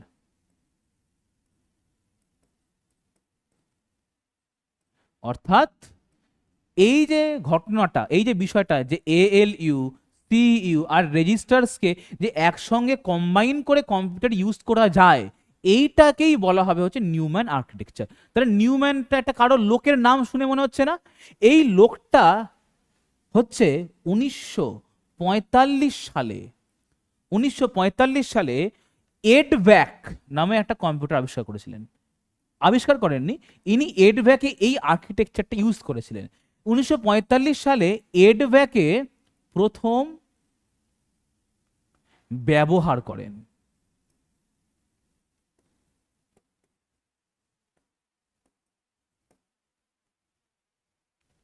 হলো। আচ্ছা, আর একটা জিনিস, যদি বলা হয় এরকম যে বলতো কোন আর্কিটেকচারে কম্পিউটারের ডাটা আর ইনস্ট্রাকশন দুটো আলাদা জিনিস, কিন্তু ডেটা কি জিনিস? আমাকে কম্পিউটার ওপেন করতে হবে, তার জন্য একটা সফটওয়্যার দেওয়া আছে ওর মধ্যে, সেটা হয়ে গেল হচ্ছে ওর ডেটাটা। ওর মধ্যে কি কি কি পর পর কোনটা কোনটা করতে হবে, ঠিক? এবারে এইটাকে চালানোর জন্য যে ইনস্ট্রাকশন আছে, যে চালাবো কি করে, ম্যানুয়াল। আমি কম্পিউটারকে মোবাইল হাতে নিলাম, মোবাইল হাতে নিয়ে মোবাইলের সঙ্গে আগে দিত একটা ইউজার ম্যানুয়াল, মানে নির্দেশাবলী, অর্থাৎ কম্পিউটারের ডাটা যেখান থেকে ও স্টার্ট নেবে আর সেটাকে চালাবো কি করে, এই দুটোকে যখন কম্বাইন করে রাখা হবে তখনই এটাকে বলবো আমরা হচ্ছে নিউম্যান আর্কিটেকচার। বোঝা গেল? এই নিউম্যান আর্কিটেকচারের মধ্যে কি কি থাকবে, এএলইউ, সিইউ আর রেজিস্টার। আবার বলছি, এখান থেকে কোশ্চেন আসছে, পরে দেবো, আমরা দেখবো কি আছে। বললাম ডাটা, আমি লিখে দিচ্ছি, নিউম্যান আর্কিটেকচার মানে হচ্ছে ডাটা প্লাস ইনস্ট্রাকশন একসঙ্গে থাকবে। কিন্তু যদি ডাটা আর ইনস্ট্রাকশনকে আলাদা আলাদাভাবে ইউজ করি আমরা, ডাটা আর ইনস্ট্রাকশন আলাদা ইউজ করি, মানে আলাদা জায়গায় ডেটা স্টোর করা আছে আর আলাদা জায়গায় তার ইনস্ট্রাকশন আছে, দুটোকে আমি একসঙ্গে কম্পিউটারে লোড করলাম, লোড করে রান করালাম, তখন সেটাকে আমি বলবো হচ্ছে হাওয়ার্ড, হয় আকার ভয় আকার ডয়রেফ, হাওয়ার্ড আর্কিটেকচার। এই দুটো আর্কিটেকচার পড়লে আপাতত তোমার উতরে যাবে। তাহলে দুই ধরনের আর্কিটেকচার পড়লাম, একটা হচ্ছে নিউম্যান আর্কিটেকচার, যেখানে ডেটা যেখানে স্টোর করা আছে তার সঙ্গে ইনস্ট্রাকশনও স্টোর করা আছে, কি করে কম্পিউটারটা চালাবো আর কে চালাবে এই দুটোই স্টোর করা আছে, আর ডাটা এক জায়গায় রাখা আছে আর তাকে চালানোর ইনস্ট্রাকশন আরেক জায়গায় রাখা আছে, এইটা হয়ে যাবে হচ্ছে হাওয়ার্ড আর্কিটেকচার। ঠিক আছে? আচ্ছা, তাহলে বর্তমান কম্পিউটারে কোনটা ব্যবহার করা হয়? বর্তমান কম্পিউটারে কিন্তু এই নিউম্যান আর্কিটেকচারটাই ব্যবহার করা হয়। ঠিক আছে? আচ্ছা, এটা কত সালে প্রথমে লাগানো হয়েছিল? 1945 সালে। কোন কম্পিউটারে? এডভ্যাক কম্পিউটারে। আচ্ছা, এইটা কোথায় ইউজ করা হয়েছিল? এই হাওয়ার্ড, এটা এটা ব্যবহার করা হয়েছিল ইনিয়াকে। ইনিয়াকে, এই এইটা হচ্ছে ইনিয়াকে ইউজ করা হয়েছিল। ঠিক আছে, চলো নেক্সট দেখি।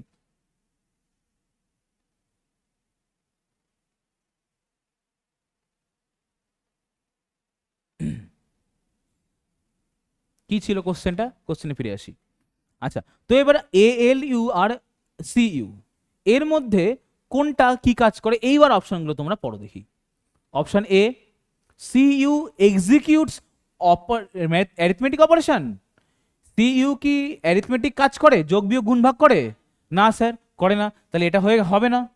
আচ্ছা, তারপরে পড়ি, ALU handles calculation and logic, এই অবধি ঠিক আছে।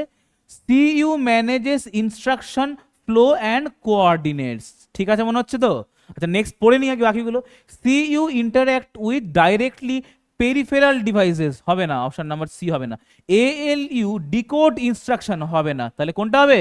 Option number B. তাহলে দেখো, এগুলো কিন্তু একদম ইজি জিনিস।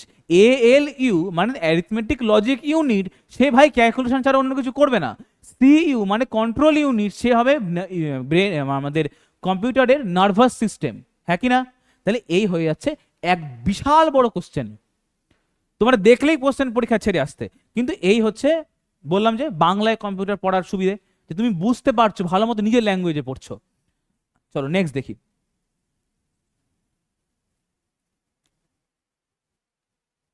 বলো, এটা পারবে? কটা হবে? কি বলেছে? How many unique character can be represent using the standard ASCII? কোনটা হবে?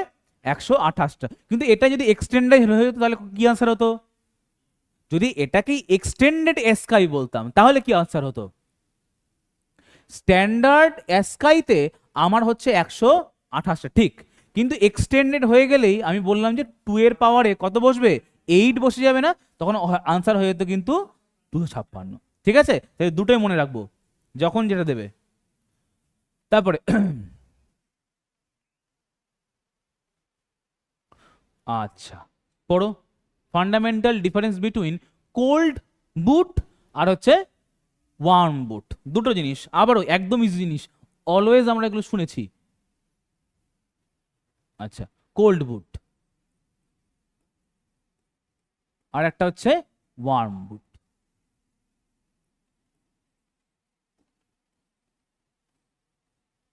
এটা অপারেটিং সিস্টেমের মধ্যে লিখে নাও, প্রথম 1 নম্বর পয়েন্টের মধ্যেই, আর্কিটেকচার অ্যান্ড অপারেটিং সিস্টেম। কি জিনিস কোল্ড বুট আর ওয়ার্ম বুট? কোল্ড বুট হচ্ছে কম্পিউটার, তোমার যে কম্পিউটার, সেই কম্পিউটার টোটালি শাট ডাউন করা আছে, মানে তোমার কাজ কমপ্লিট, রাত্রিবেলা তুমি যেরকম ঘুমাতে যাও সেরকম কম্পিউটারটাকে তুমি বন্ধ করে রেখে দিয়েছো, দিয়ে পরের দিন সকালে তুমি আবার যখন কম্পিউটারটাকে চালাচ্ছ, অর্থাৎ যখন তুমি টোটালি অফ থেকে রিস্টার্ট করছো, টোটালি অফ থেকে তুমি রিস্টার্ট করছো, তখন সেটাকে বলবো আমরা হচ্ছে কোল্ড বুট। বোঝা গেল? আচ্ছা, এবার ওয়ার্ম বুট স্যার কোনটাকে বলবো?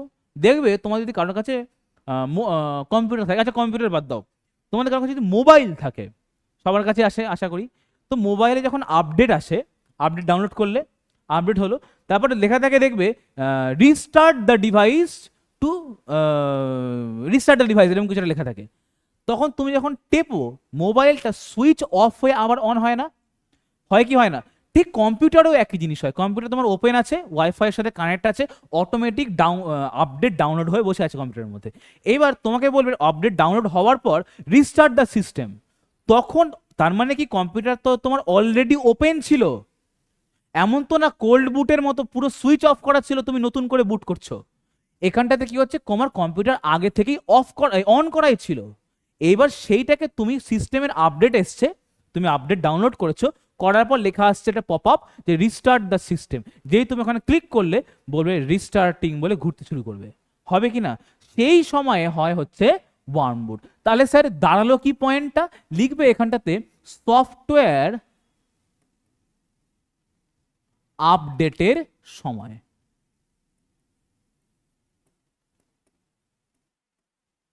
সময় হলো? আচ্ছা স্যার, এইটা তো বুঝলাম সফটওয়্যার আপডেটের সময়। আচ্ছা কোল্ড বুট কখন আমাকে করতেই হবে? ওয়ার্ম বুট করলে চলবে না। যদি তুমি কম্পিউটারে নতুন র্যাম ইনস্টল করো, তাহলে তোমাকে কম্পিউটারকে পুরোপুরি শাটডাউন করে আবার অন করতে হবে, অথবা নতুন ওএস যদি ইনস্টল করো, তাহলে নতুন অপারেটিং সিস্টেম ইনস্টল করছো, মানে তোমার কম্পিউটার হয়তো রান করছিল উইন্ডোজ 11-এ, তোমার 11 পছন্দ হচ্ছে না, তুমি 10-এ যাবে, তাহলে তোমাকে 10 ঢুকিয়ে সেটাকে আবার পুরোপুরি রিস্টার্ট মারতে হবে, তাহলে সেটাই হয়ে যাবে তোমার কি বলতো কোল্ড বুট। ঠিক আছে? আচ্ছা, যদি আর একটা কি করা, আর কি সময় ওয়ার্ম বুট কি করা যায়? 2 নম্বর লিখবে হচ্ছে যদি কম্পিউটার আমার হ্যাং হয়ে যায়, কম্পিউটার হ্যাং হয়ে যায়, দেখবে গ্লিচ করে মাঝে মাঝে, সেই সময় তুমি যদি যে রিস্টার্টটা করো, অর্থাৎ কম্পিউটার হ্যাং হয়েছে, তার মানে কম্পিউটার তো ওপেন ছিল, তা না হলে কি হ্যাং হবে? তাহলে আমি অলরেডি বলে দিচ্ছি যে ওয়ার্ম বুট মানে কম্পিউটারকে ওপেন থাকতে হবে, তখন যে বুটিংটা করব তখন হচ্ছে আমার ওয়ার্ম বুট। বলো বোঝা গেল? তাহলে এবার অপশন দিকে তাকাই কি বলা আছে, পড়ে পড়ো দেখি।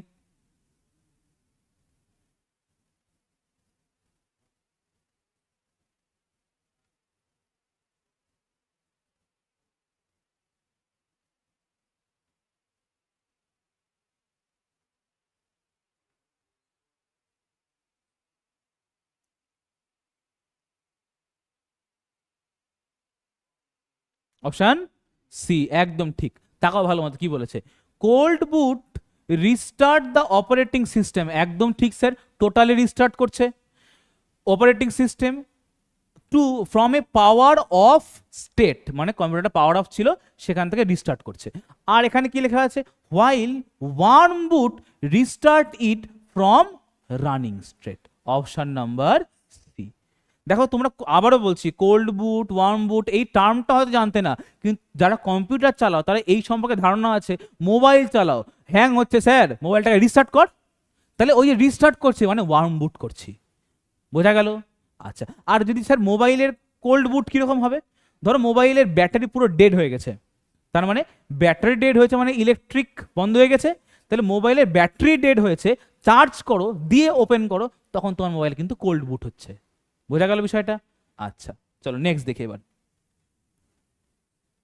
Root directory. আচ্ছা, রুট ডাইরেকশন সম্পর্কে একটু বলবো আমরা, তারপর আবার চলে আসবো।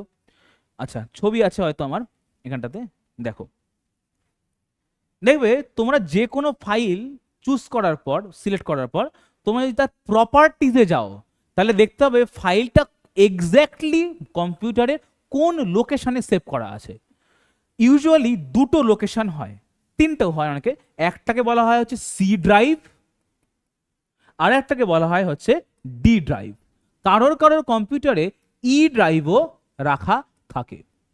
তাহলে এইটা কিন্তু ইউজারের ওপর, সি আর ডি কম্পিউটারের দোকান থেকে নিজেরাই দেয় ওরা, আর ইটা আমি নতুন করে রেখেছি।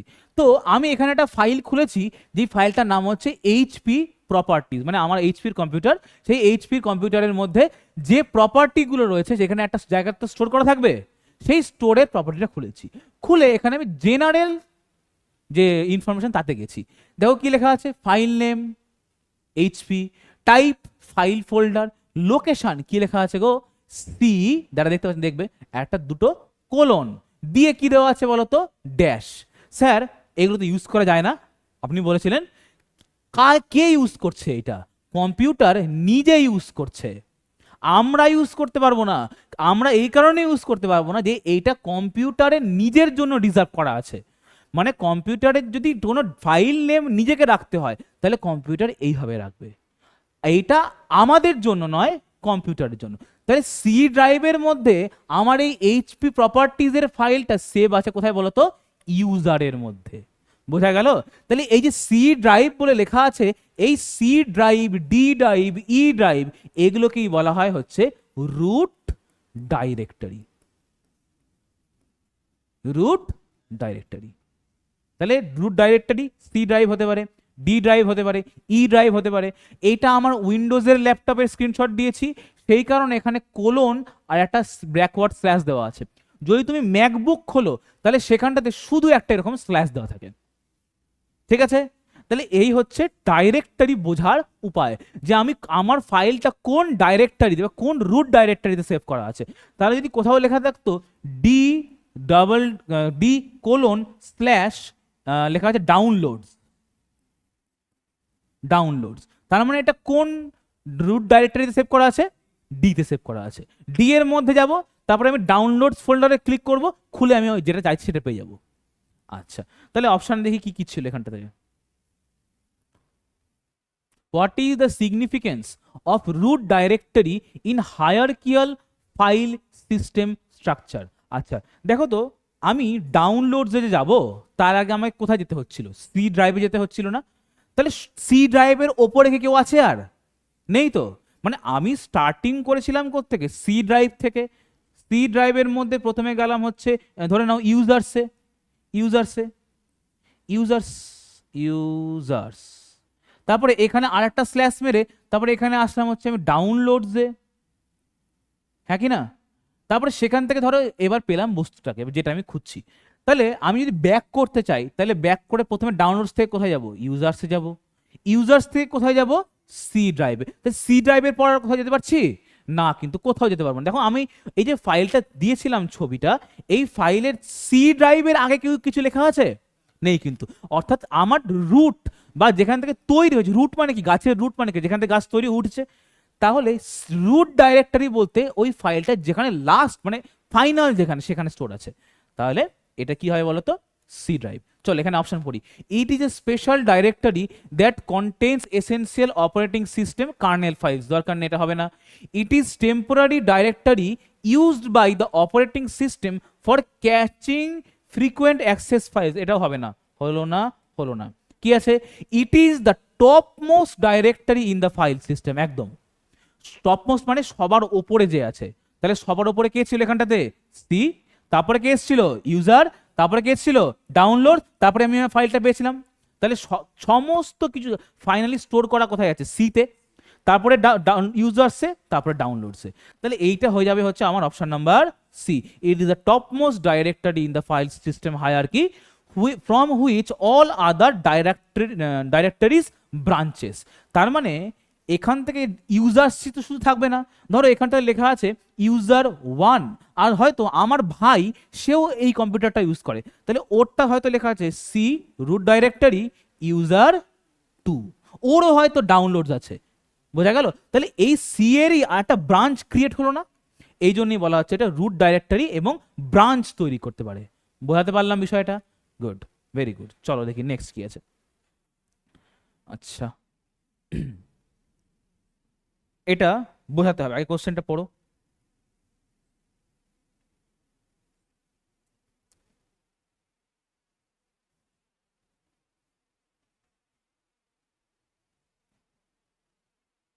হচ্ছে, পড়া হয়েছে আশা করি। আচ্ছা, বুঝবে ভালো মতো এবার। আমি তোমাদেরকে মেমোরি সম্পর্কে পড়ালাম, মেমোরি স্পিড সম্পর্কে পড়ালাম। দেখেই বলতে পারো, অসুবিধা নেই। প্রথমে কাকে বসাই? রেজিস্টার্সকে বসাই, সব থেকে স্পিড রেজিস্টার্সের। তারপরে কাকে বসিয়েছিলাম? ক্যাশ মেমোরিকে বসিয়েছিলাম। তারপরে কাকে বসিয়েছিলাম স্যার? র্যামকে বসিয়েছিলাম। তারপরে কাকে বসিয়েছিলাম? স্টোরেজ ডিভাইসগুলোকে বসে, মানে রমকে ধরে নাও। আচ্ছা, তারপরে কাকে বসিয়েছিলাম? সিডি বা ডিভিডি। তারপরে কাকে বসিয়েছিলাম? টেপকে। টেপ, এই তো। তাহলে স্যার, যদি রেজিস্টার্সে আমার কম্পিউটারের কাজ কি মেনলি? আমার যাতে কাজ তাড়াতাড়ি হয়, হ্যাঁ কি না? কাজ যাতে তাড়াতাড়ি হয়। তো আপনি বলছেন যে রেজিস্টার্সের স্পিড সব থেকে বেশি। তাহলে স্যার গোটা কম্পিউটারটা আমি রেজিস্টার্স দিয়েই তৈরি করি, তাহলে স্পিড মারাত্মক হবে, তাই নাকি? কিন্তু মুশকিল হলো, যদি আমি গোটাটাকেই রেজিস্টার্স দিয়ে তৈরি করি, তাহলে আমার কস্ট মানে দাম প্রচুর হাই হয়ে যাবে। সেই কারণে আমাদের যে পিসি হয়, অর্থাৎ পার্সোনাল কম্পিউটার যেগুলো হয়, যেগুলো আমরা basic not day to day কাজে ইউজ করি, সেগুলোতে গোটা কম্পিউটারটাই এরকম প্রচন্ড ফাস্ট মেমোরি দিয়ে ইউজ করা হয় না। তাহলে স্যার কি দিয়ে ইউজ করা হয় স্যার? র্যাম এবং রম দিয়ে। কেন ইউজ করা হয় না বললাম, বলো? কি বেড়ে যায়? কি বেড়ে যায়? কস্ট বেড়ে যায়। কি বেড়ে যায়?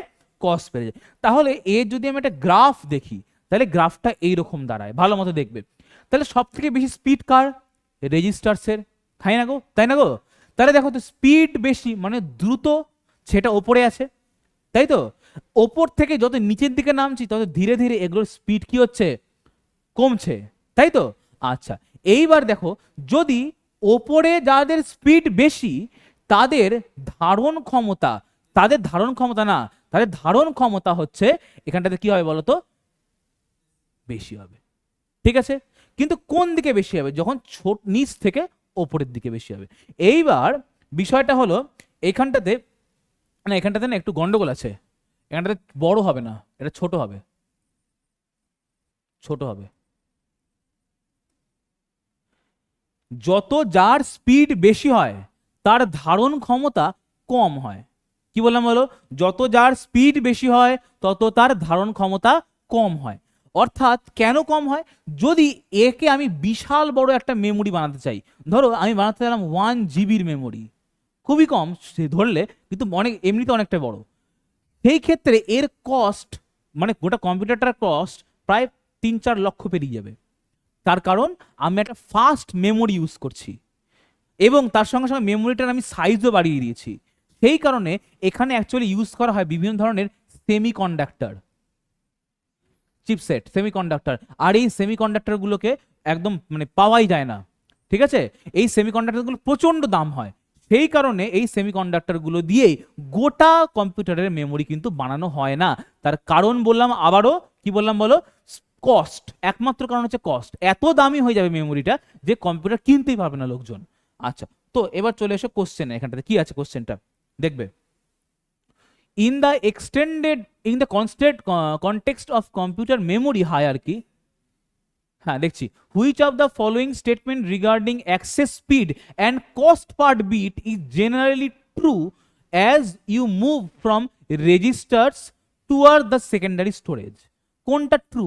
আচ্ছা বলো, কি বললাম বলো তো? তুমি কোনটা বলছো বলো? ডি বলছো।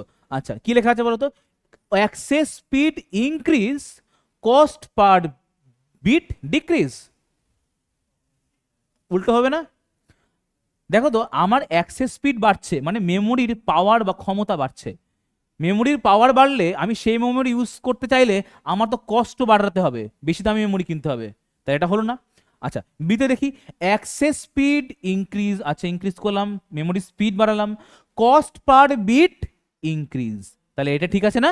তাহলে অপশন নাম্বার সি হয়ে গেল আনসার। বেশ, 20 লাস্ট কোশ্চেন আমাদের, নাকি আগেরটা কত ছিল? আগেরটা কি 21 ছিল না 20 ছিল? 20 ছিল। Last question 21 number question. আচ্ছা, দেখবো কি লেখা আছে। Which of the following best, আচ্ছা বাংলায় পড়ি, নিচের কোনটি ভন নিউম্যান আর্কিটেকচার, পড়িস না একটু আগে নিউম্যান আর্কিটেকচার, হ্যাঁ, ভন নিউম্যান আর্কিটেকচার প্রবর্তিত স্টোরড প্রোগ্রাম কম্পিউটারের ধারণাটিকে সব থেকে ভালোভাবে প্রকাশ করে? বলো ভন নিউম্যানের মধ্যে কোনটা কোনটা একসঙ্গে থাকে বলেছিলাম? ডেটা আর ইনস্ট্রাকশন একসঙ্গে স্টোর করা থাকে। দেখো তো কোন অপশনটা এটা বলছে, option number A B C D এর মধ্যে।